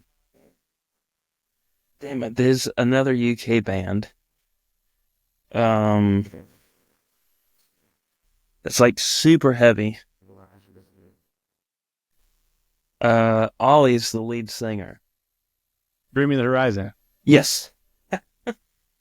I got to pee and then I got a story about Ollie. Sure. I'll do the same. Do it. All right. Back at it. Back at it. So I always pre-record this shit because I can always edit that stuff out. You can take breaks. I used to do video editing a lot. I used to edit all of our visuals because we had Oh, you mean for like on stage? Yeah, the projector that we had. Fuck yeah. But no, let's see. I can't remember what year it was, but Bring Me to the Horizon was on Warped Tour when we were, and they would do like these after parties and stuff, but just is basically, a tent full of people just hanging out. And Ollie passed out in the porta potty. And I became friends with the guys pretty quickly when the tour started. So we were all buddies or whatnot. And someone was like, Ollie just went in that porta potty, he hasn't come out. So I was like, what? So I was like, dadgummit. All right. And at the time, me and Ollie were the closest between the rest of the band members at the time. So I was like, dadgummit, okay. He would come watch us. I would come watch him every day. So yeah, he was passed out, and I grabbed him, and I did the fireman, put him over my shoulders, Fireman's carry. Yeah. hold him out, put him over there, walked him to his bus, and he was out. So I got him on the bus, and then once I got him on the bus, the rest of the band was like, hey, can you take care of this? And I'm like, take care of what? And it was the guitar player that was like freaking out. And they're like, he just wants to fight everybody right now. And they were all outside. And I'm like, why am I doing this? Like, don't you guys have a tour manager? Yeah, what the fuck? I was like, what? Why is this my job? I just brought Ollie back on my shoulders. So then I've done my deed for the day. I have to take this dude out of the bus, take him to the back where the trailer and the bus meet, and there's that triangle hitch. I have to set him down there and wait till he throws up a bunch and calms down. And so I have to calm him down and be like, are you ready to go to bed? Is it time to go to bed? Just quit whatever you're doing. He's like, okay. So then I'll have to put his arm over my shoulder and walk him back on the bus. I'm like, I put him in his bunk. Ollie's in his bunk. And I look at the rest of the dudes and I'm like, is there anything else you guys need? That's already enough for me. Yeah. That's funny because that's the second story told about them on this podcast. Yeah. Billy from Nights Like These was telling us how their first time in the States, I think they toured with them, and he was like, they came in our bus. We had this RV thing, and they were on like psychedelics or something, and we made them watch Pink Floyd The Wall, and they were like freaking out. Oh gosh. And he was like, I'm sorry if you guys ever watch this and you're embarrassed. I'm like, now you have two stories about you here. I don't. This is it makes me think of another story, and I don't think it was the same Warped Tour. It could have been a different one. But I have a story that I had to take care of somebody else that no one wanted to take care of. And it was Fletcher from Pennywise. Okay. Me and Fletcher became really good friends during that tour. He would come to the stage every single day just to watch me. And Fletcher's a big dude. What did he do in the band? He was a guitarist in Pennywise, or is the guitarist in Pennywise. And Pennywise is one of my favorite bands. Just because I love punk rock. Good punk rock. I know the one big song, that's it, but I know Go ahead and sing it. I can't even remember it off the top of my head. I just know it's in my iTunes. But he would come and watch us every single day. And I'm like, why is Fletcher from Pennywise coming to watch us? And eventually he just came up to me. He's like, how do you do it? I'm like, what are you talking about? He's like, how do you jump around that much with tight pants and cowboy boots on? I was like, I don't know. So it was one night, everything was done, and I was going to go see Fletcher. And I walk up to their bus, and the whole band is sitting outside the bus. I was like, and there's on the tour bus between, the front lounge and the bunk area, and then the back lounge, there's doors that slide. One of the doors was pulled off, punched through, bloody, and laying on the ground. Oh, shit. And I was like, what are y'all doing outside the bus? And they're like, Fletcher's losing his mind right now. He punched through that door, ripped it off, and threw it in the parking lot. And I was like, okay, well, I'm going to go back to my bus. And the guys in Pennywise were like, no. You need to go in there and talk to him. I was like, why am I going in to talk to Fletcher when he just busted, his hands are bloody, and he pulled a door out of this bus and then threw it in the parking lot? I said, why is it up to me to go talk to him? And they all looked at me and they're like, well, he really likes you and he trusts you. So can you please go in and talk him down? I'm like, oh my God.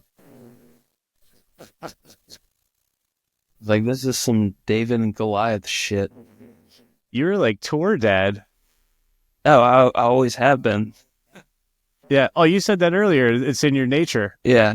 So I'm like, so all you guys are scared to go in there, but you want me to go in there? Yeah. They're like, yeah.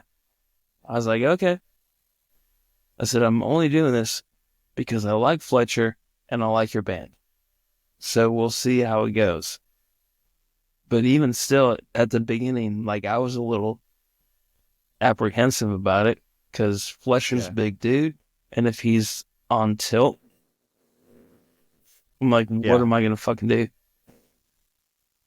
So I get on the bus and walk through it, and he's in the back lounge sitting down, drinking a beer. And I was like, hey, dude. He's like, hey. I'm like, what the fuck did you do? He's like, I don't know. I just got in a little bit of a mood. I was like, you fucking punched a hole in the fucking door, ripped it off the wall. Your hands are bloody. And then you threw the door out the bus. Like, do you think that's okay? And he turned into, like, puppy dog. And he's like, no, it's not. I said, yeah, I know it's not okay, bud. But, come on. What are we going to do about it now? He's like, but we can't do anything about it because the door's already in the parking lot. That is great. So I went back outside and said, he's calm. He's collective. You guys don't have anything to worry about. I did it. Yeah. It's fine.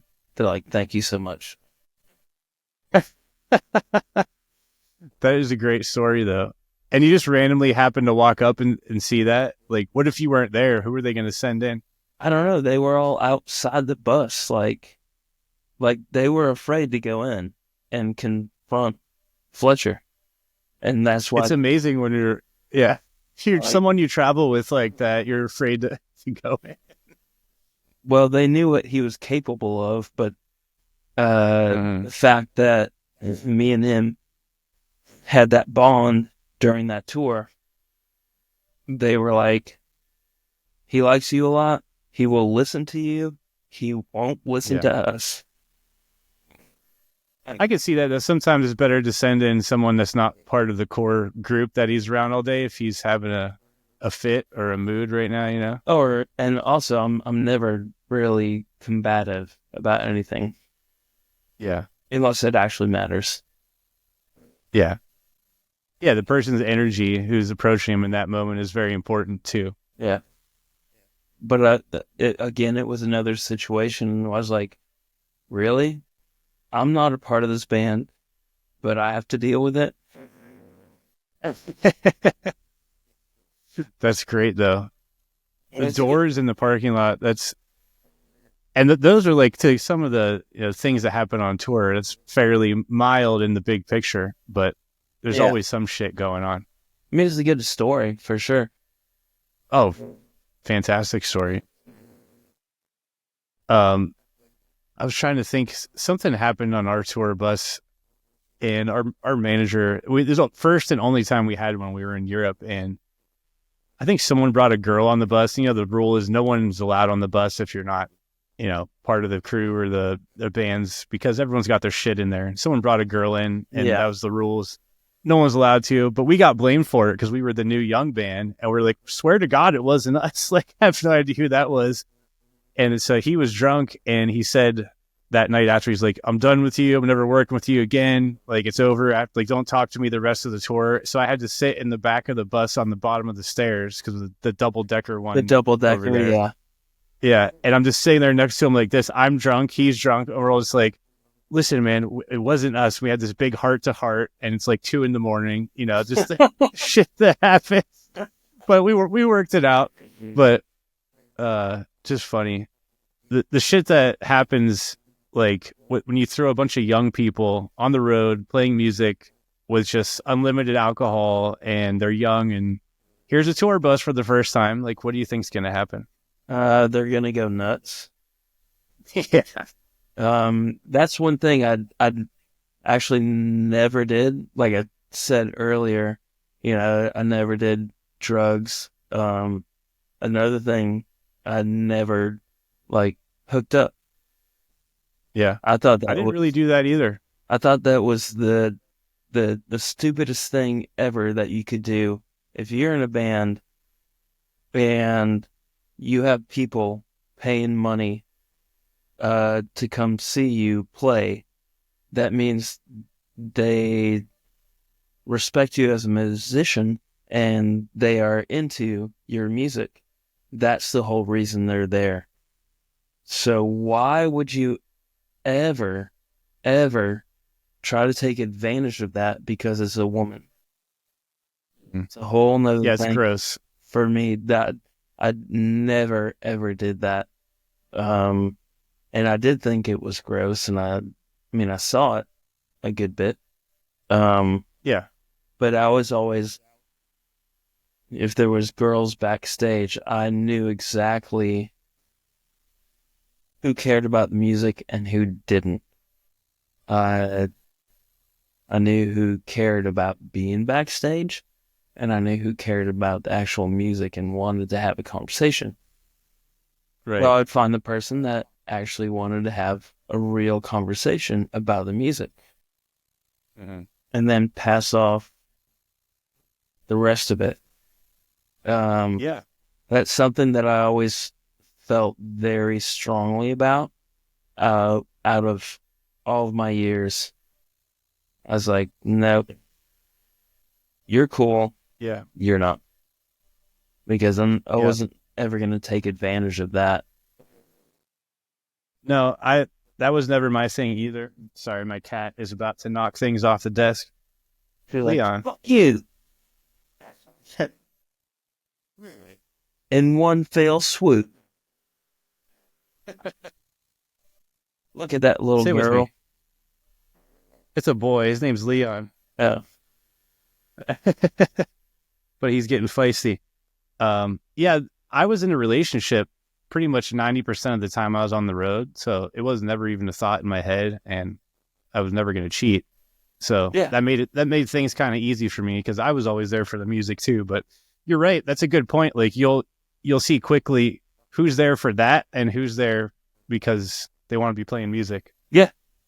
And if you're there for that, for like the quote unquote glory of it all, then you don't really care about why you're there. And then you also don't care about why they are there. Yes, that's true. Both true.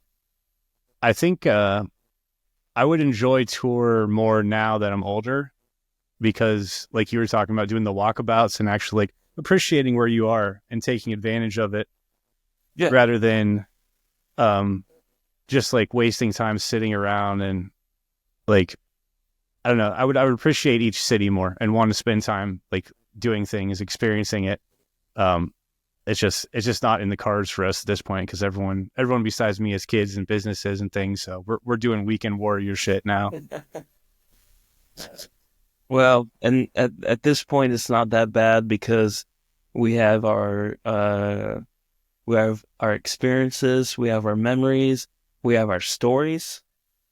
Yes. You know, how many people for me, I'll just do this one because it's fresh.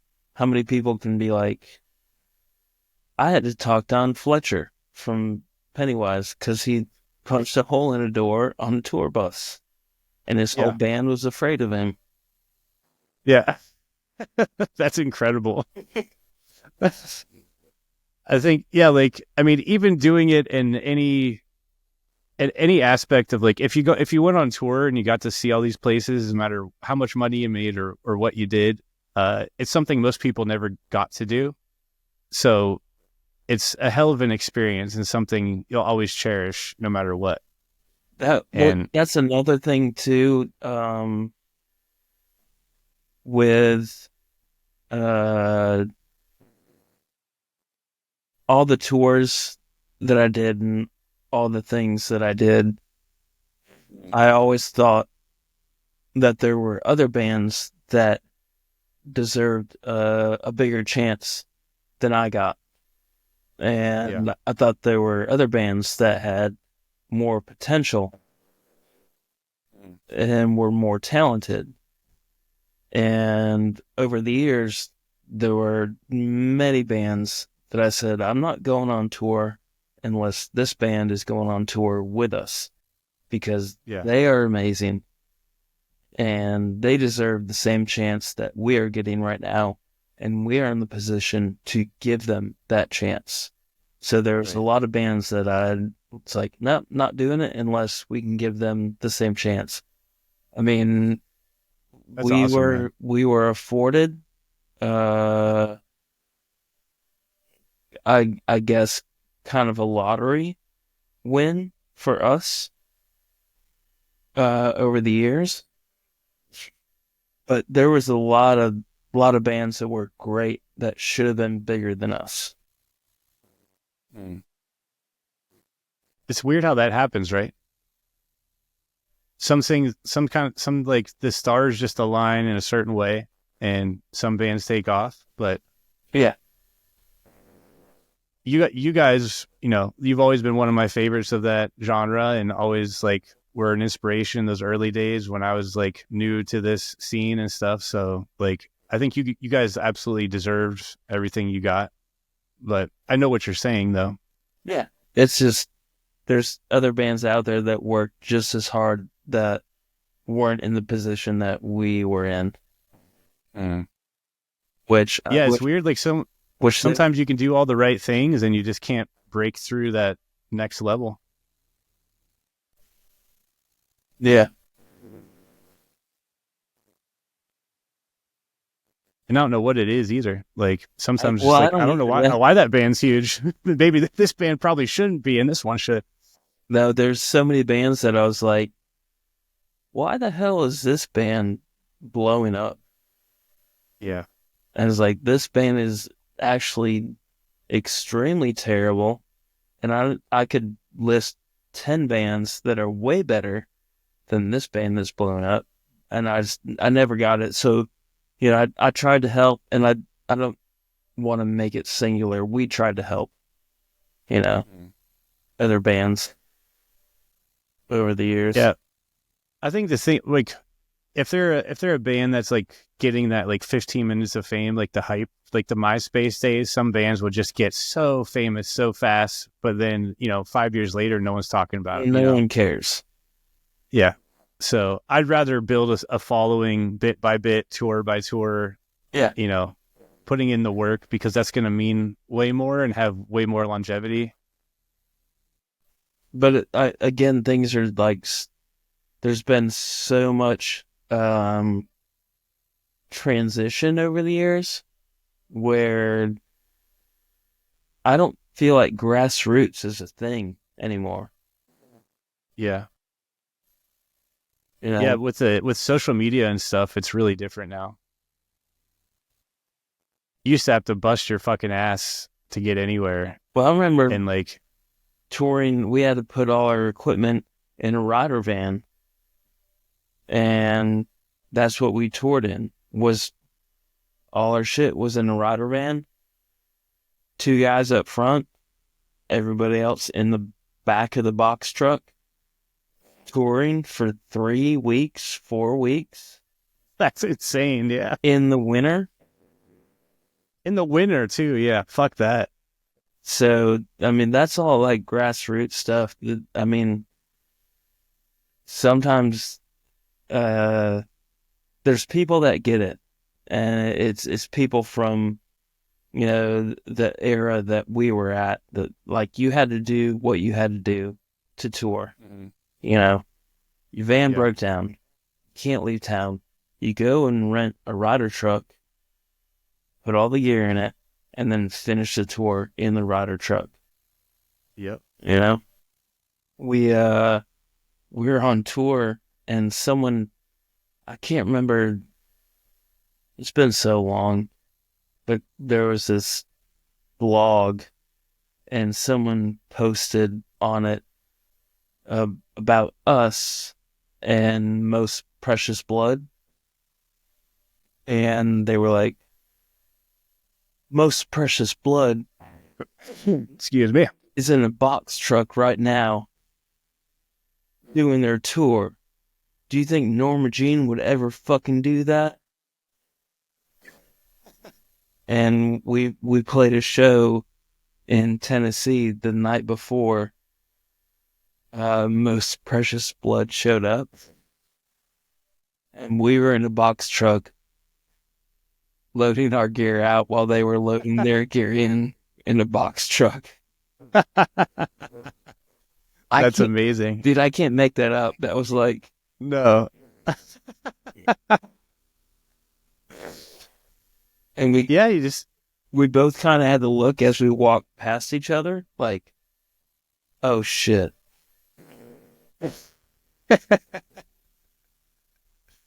You got to do what you got to do to make it happen. I mean, back then, yeah, you had to.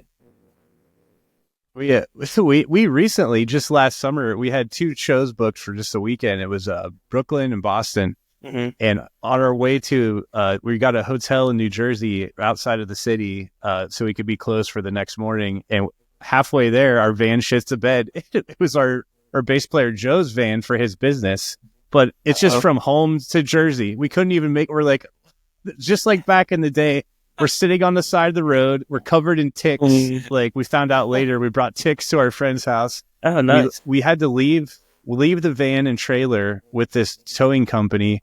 We had to rent a box truck because that was the only thing they had. And then we rented an SUV to carry the rest of the other people. But, oh no, we did keep the trailer. So we had the trailer full of our gear. So we attached the trailer to the box truck. So we're driving this giant empty box truck with the trailer. Two people in that. Yeah. And then the rest of an SUV we rented from an airport that was just randomly nearby. And like, this was the first day we had just left home. We're like, it's like we're back in 2008 again. You're like, that's how it started. Yeah, but it was a great fucking weekend. So just like, we're like, of course it happened, but it's makes for a good story. Well, most of them are good stories as long as you're upbeat about things. Yeah. You got to take it on the chin and you got to go whatever it takes to get to the show. We were calling everywhere, calling every repair shop, anywhere we could rent a vehicle. Just, I had my girlfriend at home calling for us too, trying to help. Like it was just whatever, but you just got to you have to laugh about it because especially when you're on long tours, like we were back in the day, like shit is going to go wrong. And if you can't handle it. At some point, yeah. There was one point we were headed out west and where was it? It was Arizona. And as we were driving, our drive shaft got bent. So van's out of commission. And we had to get a new drive shaft. So I was like, all right, I'll take care of it. Let's get to the hotel.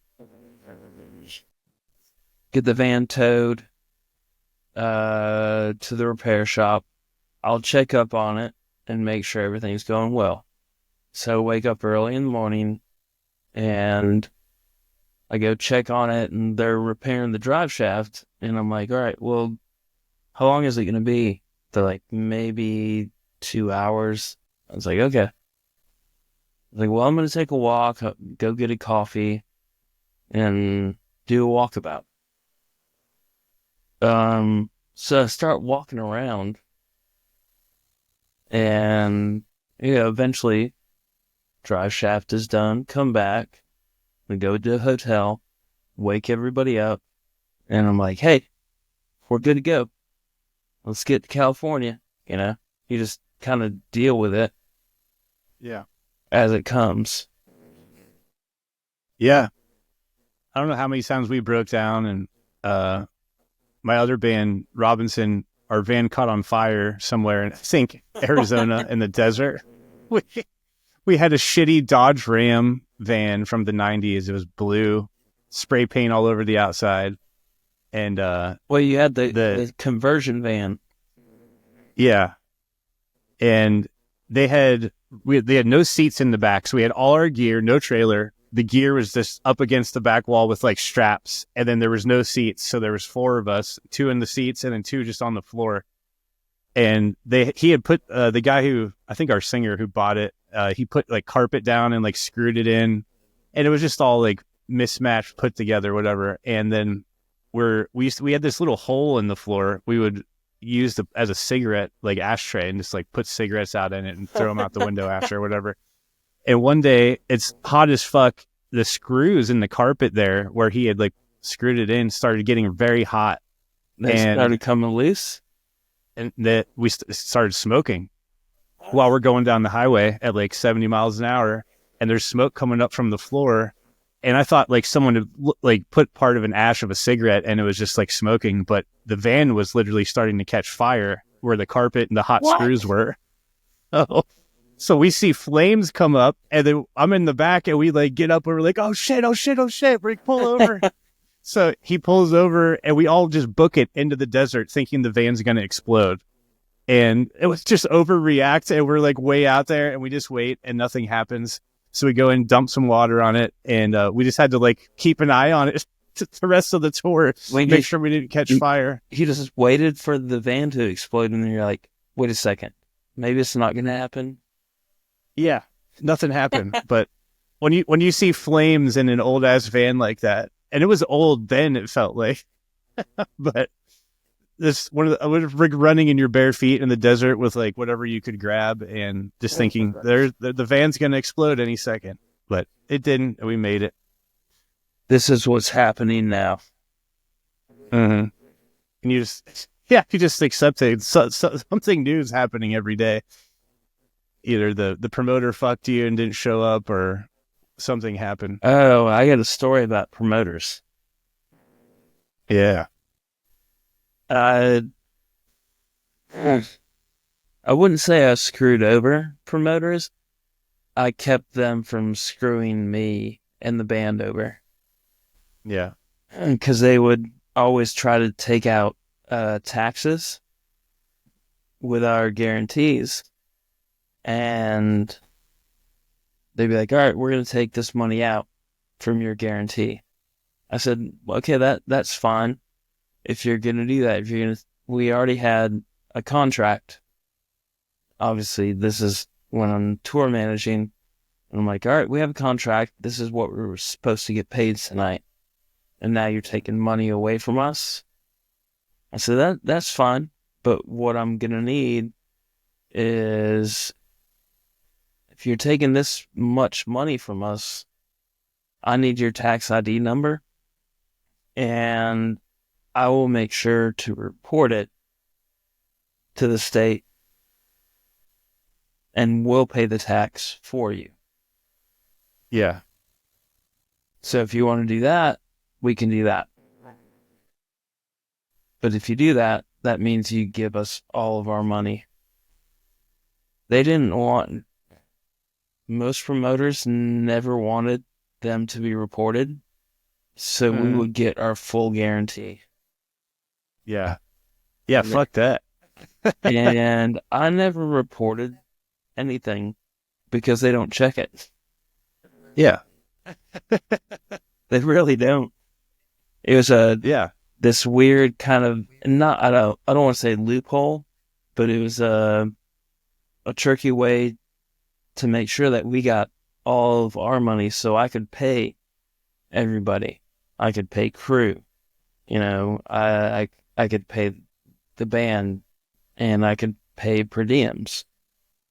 The only people that ever actually reported is New York and California. That makes sense. So these are tricks of the trade. After years and how big a crew did you guys run with? It was depending on what types of tours we're doing. We were doing a full-on headliner. We typically had, let's see,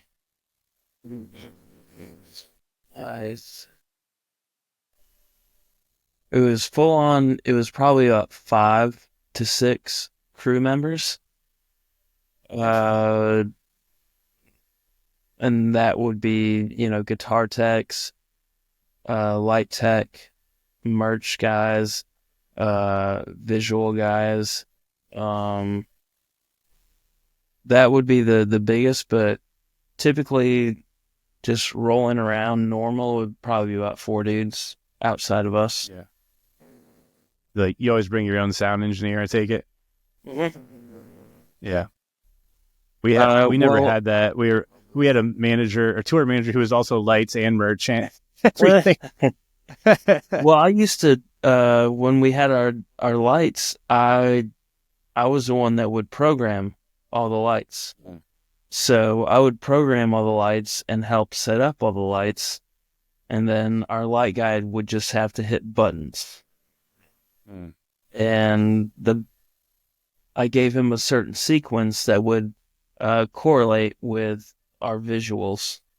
So that's another thing that I did, was light technician. Right. On top of tour managing. Did you fuck, the question just left my brain as I was saying it. Oh, did you guys play to a click? Hell fucking no. I didn't think so. I was like, that's not like them, but I had to ask. No. I think they do. To be honest, I think they do play to a click now. I'm not sure, but no, we never did that. It didn't seem like your style. No, we refused. It's way too prevalent these days. Everything is like programmed, and like all your effects and your pedal board are programmed on MIDI, this and that, and the lights, and yeah, it's just too structured and like perfect.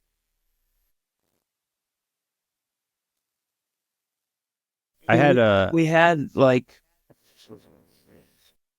all our cues, like visually with projection and lights were all cued,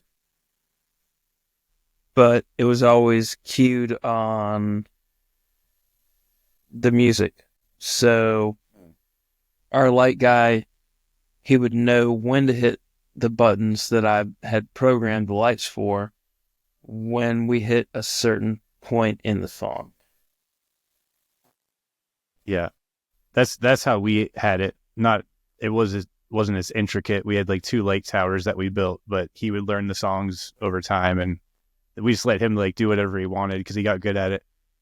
But yeah, I posted on my Instagram just this one stupid video for me, like from almost or a year and a half ago.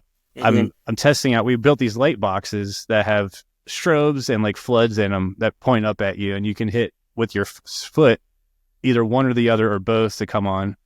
And it was like an 8-second video I posted on my Instagram, and it went fucking viral for no reason. And it has like 500,000 views on it or something now. But seeing all the comments from these people, it's like the norm to like everything's programmed and fake. And like someone was like, why don't you just program it? And I was like, we don't play to a click. And he's like, whoa, like mad respect for that. Like, it's weird. I'm like, we never have. We can't. No, all the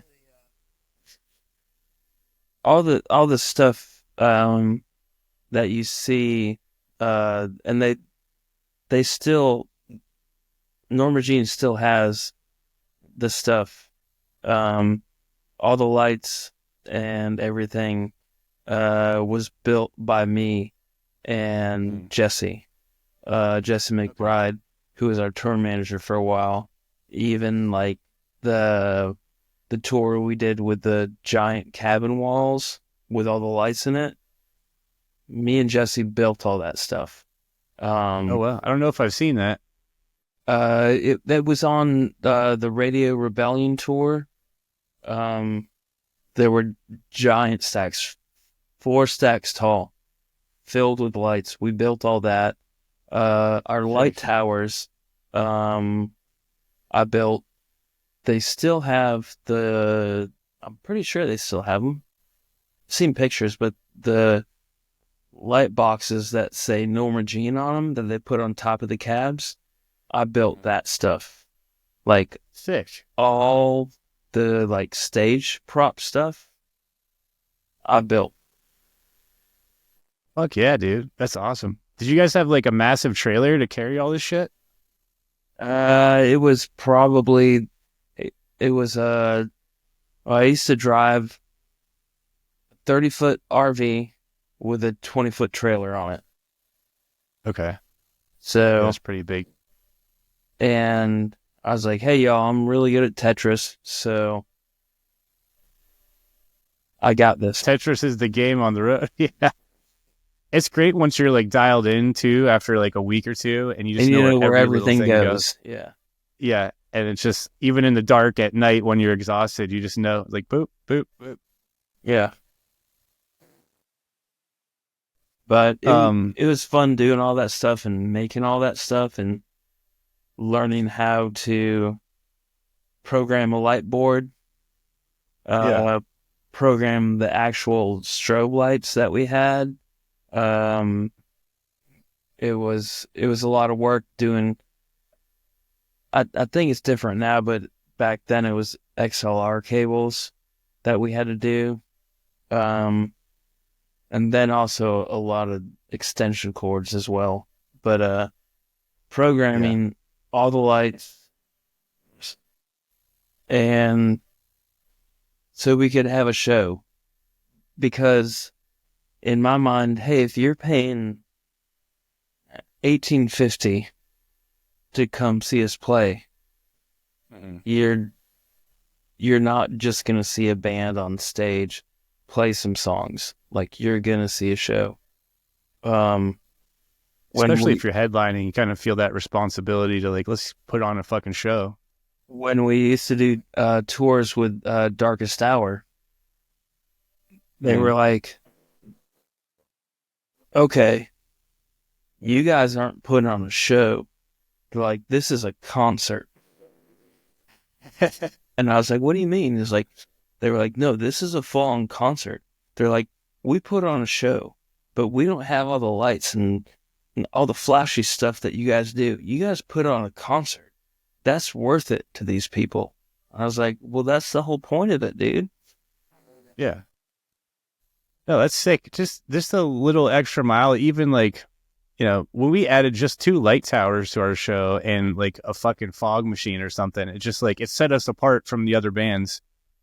And I think we only did 1 headliner with that setup, but we had, like, you know, the fucking ego boxes, whatever people call them now. But yeah. We made those, and then everybody else started making them because we had ones that had lights inside of them that would flash up. Yeah. Our band probably stole it from you guys. I just remember when I joined, they were like, we're going to build a light show. I was like, oh, sick. And they had this guy help us, and we had those. We made new ones for our reunion show. That was a couple of years ago. But they're fun, and it does add something to it, just a little extra. Well, I mean, that's, again, it's supposed to be, it's not about you, it's about them. Yeah, it's an experience. I remember when we were on tour with Underoath, and we had, like, our lights and our projection and everything, and they were actually the openers for us. No shit. Yeah, this is a long time ago. And they were talking about, like, hey, how can we make our show better? So we're all sitting backstage, and they're talking about, how can we make our show better? And I can't remember who it was in the band, but they were like, what about if we just had, like, big fans on either side of the stage so there's just, like, wind blowing on us all the time? And everybody just laughed and, like, what? Like, you're trying to turn the whole show into, like, a 80s metal music video? That's funny. Stephen Carpenter of Deftones, throwback to him. He has a fan on him at shows. Constantly. Blown. Yeah. But it's like a personal fan just for him. Yeah. But to imagine, like, 2 giant ones blowing everyone's hair around, that's hilarious. And they were like, that's your big idea? It's just fans. But I love those dudes to death. They're some of my best friends in the entire world. But they did bite off of our stage show because they started doing the lights that we started doing, and then they got projection and everything. But I love them to death. They're great. Fucking amazing dudes. Spencer is one of my favorite people in the entire world. One of my really good friends. But it was funny. I would have loved to have toured with you guys back then. We always wanted to be on tours with bands more like you guys and Underoath and because we have a melodic factor, and we always found ourselves with more hardcore or like straight up metal or death metal, and Yeah. we're like, we want to tour with Underoath and Norma Jean, and like we just could never make it happen. Oh, it's funny. Underoath used to be death metal. Yeah, they did, right? That's how they Like way started. back. Like Yeah, face paint and everything. yeah. Wasn't it like black metal shit? It was black metal. Yeah, that's how they Yeah, started out.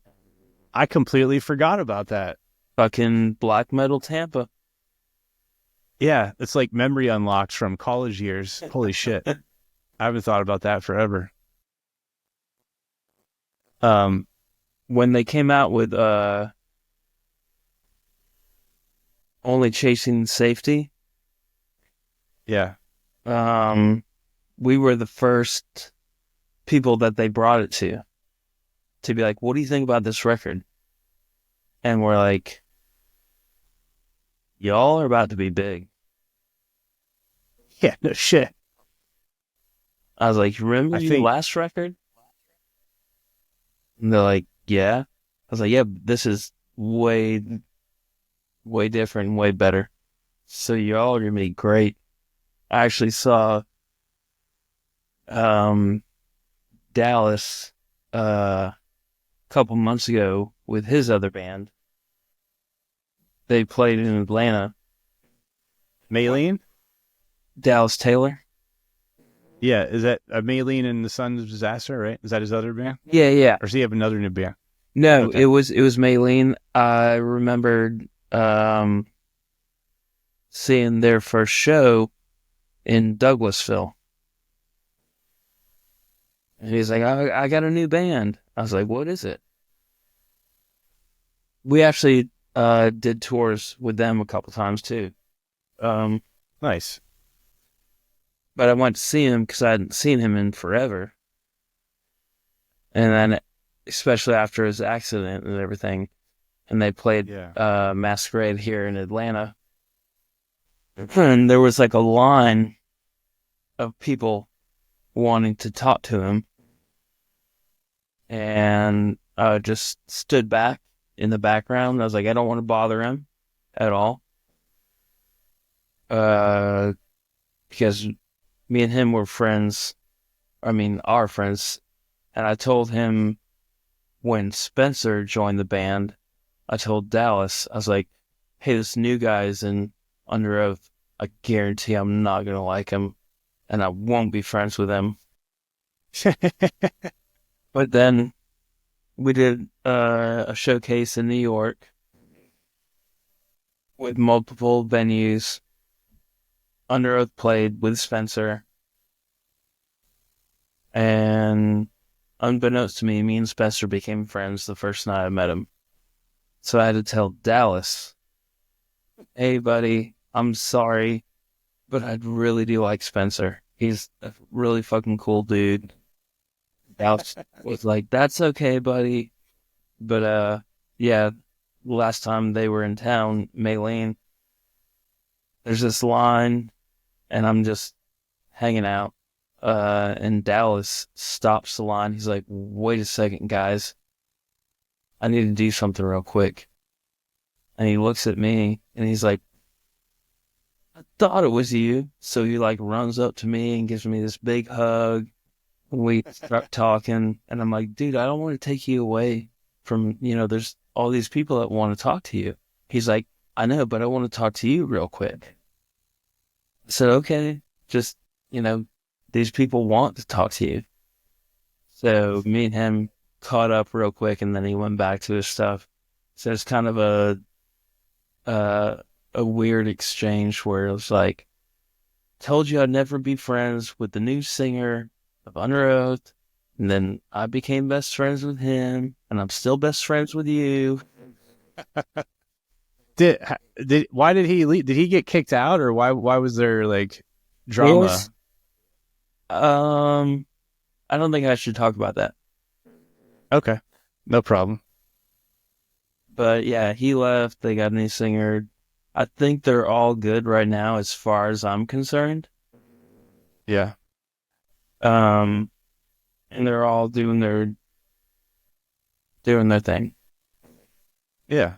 When they're only chasing safety came out, I was like, holy fucking shit. You're right. As soon as you hear that, you're like, this is going to be something special for them. Oh And yeah, it and it was. was that took them. They were in a hump, and once that record actually came out, that pushed them to where they're at now. Yeah. Did they play that in full at Furnace Fest this past year or something like that? I want to say they did. I don't know. I was supposed to go, but I didn't because it Yeah, it was was. supposed to be the last year ever, and they pulled a fast one on everybody.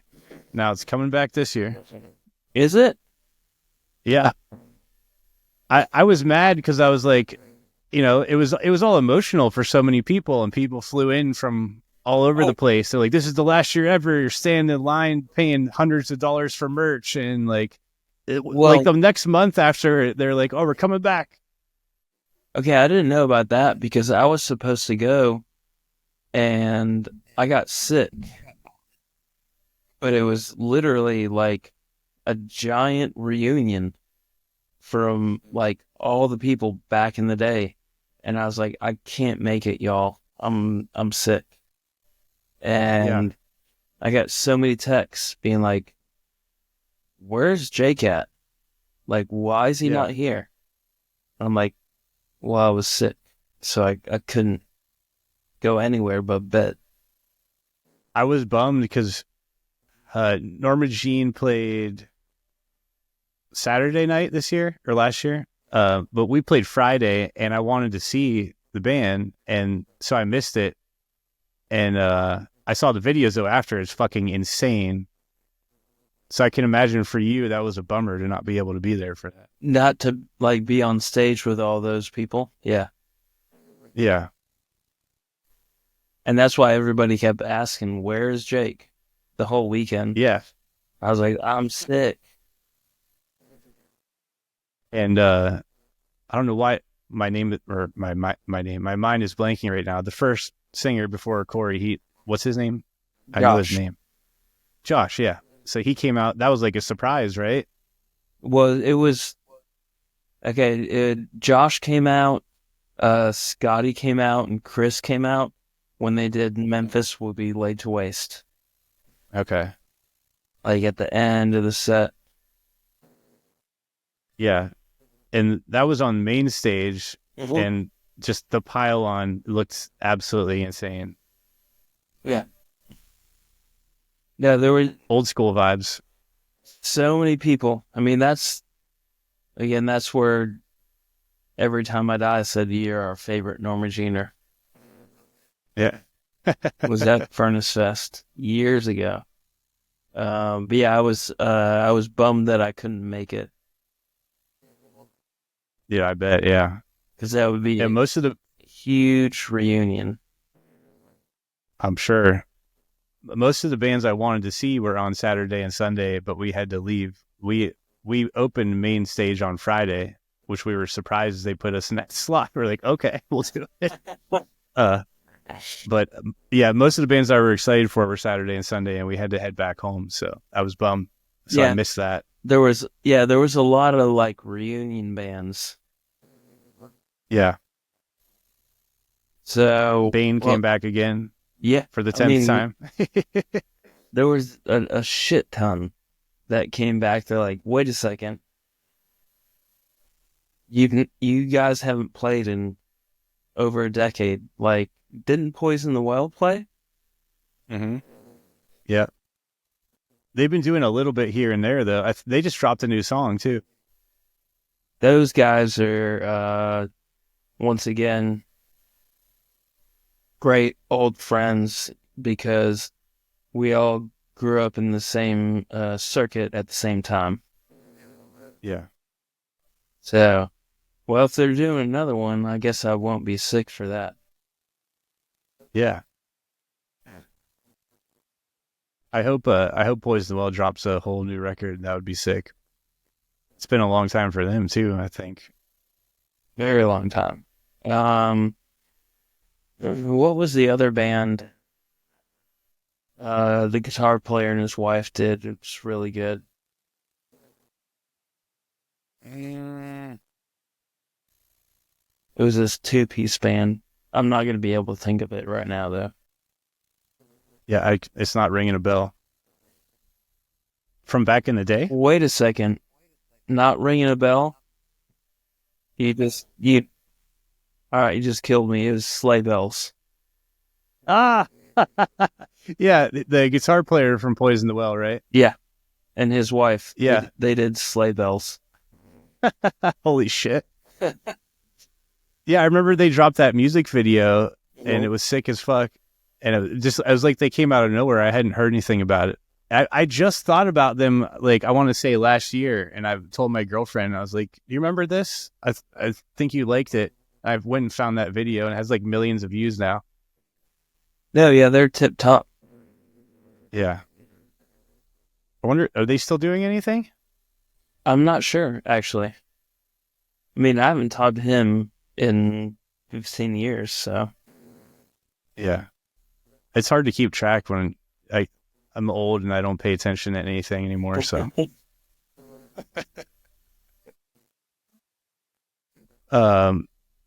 so what else was I going to ask you? That's So you said you got into. I was about to say, what else do you want to ask? Because we've been on here for 220. Yeah, 220. Your mechanic stuff. You said you got in. So I know you built lights and shit for the band, but you said you got into doing mechanic stuff now. Is that what you do for a job? Currently, no. I did like hot rods for about a decade, building cars and learning everything about if you want a 72 Charger, if you want a 68 El Camino, if you want a 72 Mustang, I'll say fuck you. Yeah. But the other ones I'll take care of. Yeah. But yeah, Why fuck you for that? Did mechanics for about a decade. And learned a lot of stuff that most people don't know about. Also know a lot of stuff about new cars as well. Apparently I'm good at it, mechanic-wise stuff. So it's something I can always do. But then I got into the movie industry for a brief minute here in Atlanta, doing set deck work and doing warehouse management. Left that and then became a scenic painter for this prop house called Scenario.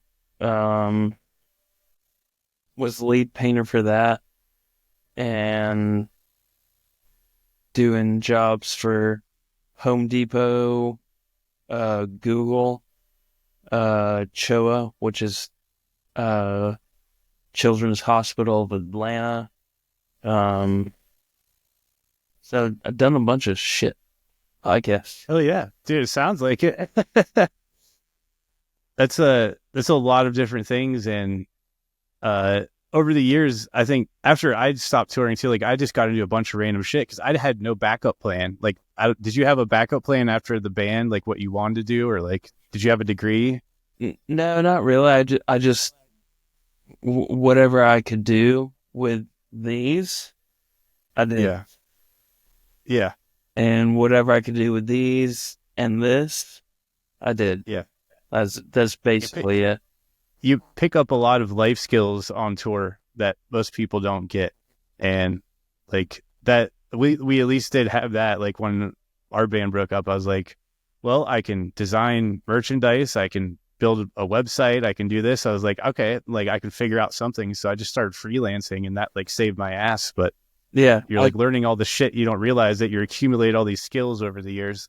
No, I still have a bunch of, in some of my downtime, I've done a bunch of artwork, like multimedia stuff, which I'm actually super proud of. The Instagram for it is Casket Creations. Casket Creations. I'll put that in the show notes. It's just as is, Casket Creations. Casket has 2 T's in it. Okay. Go follow that, folks. It's just something that it's another outlet that is the artistic side of things I do. So yeah, there's many facets to me, I guess, but I've always been like, I enjoy what I do and how I do it.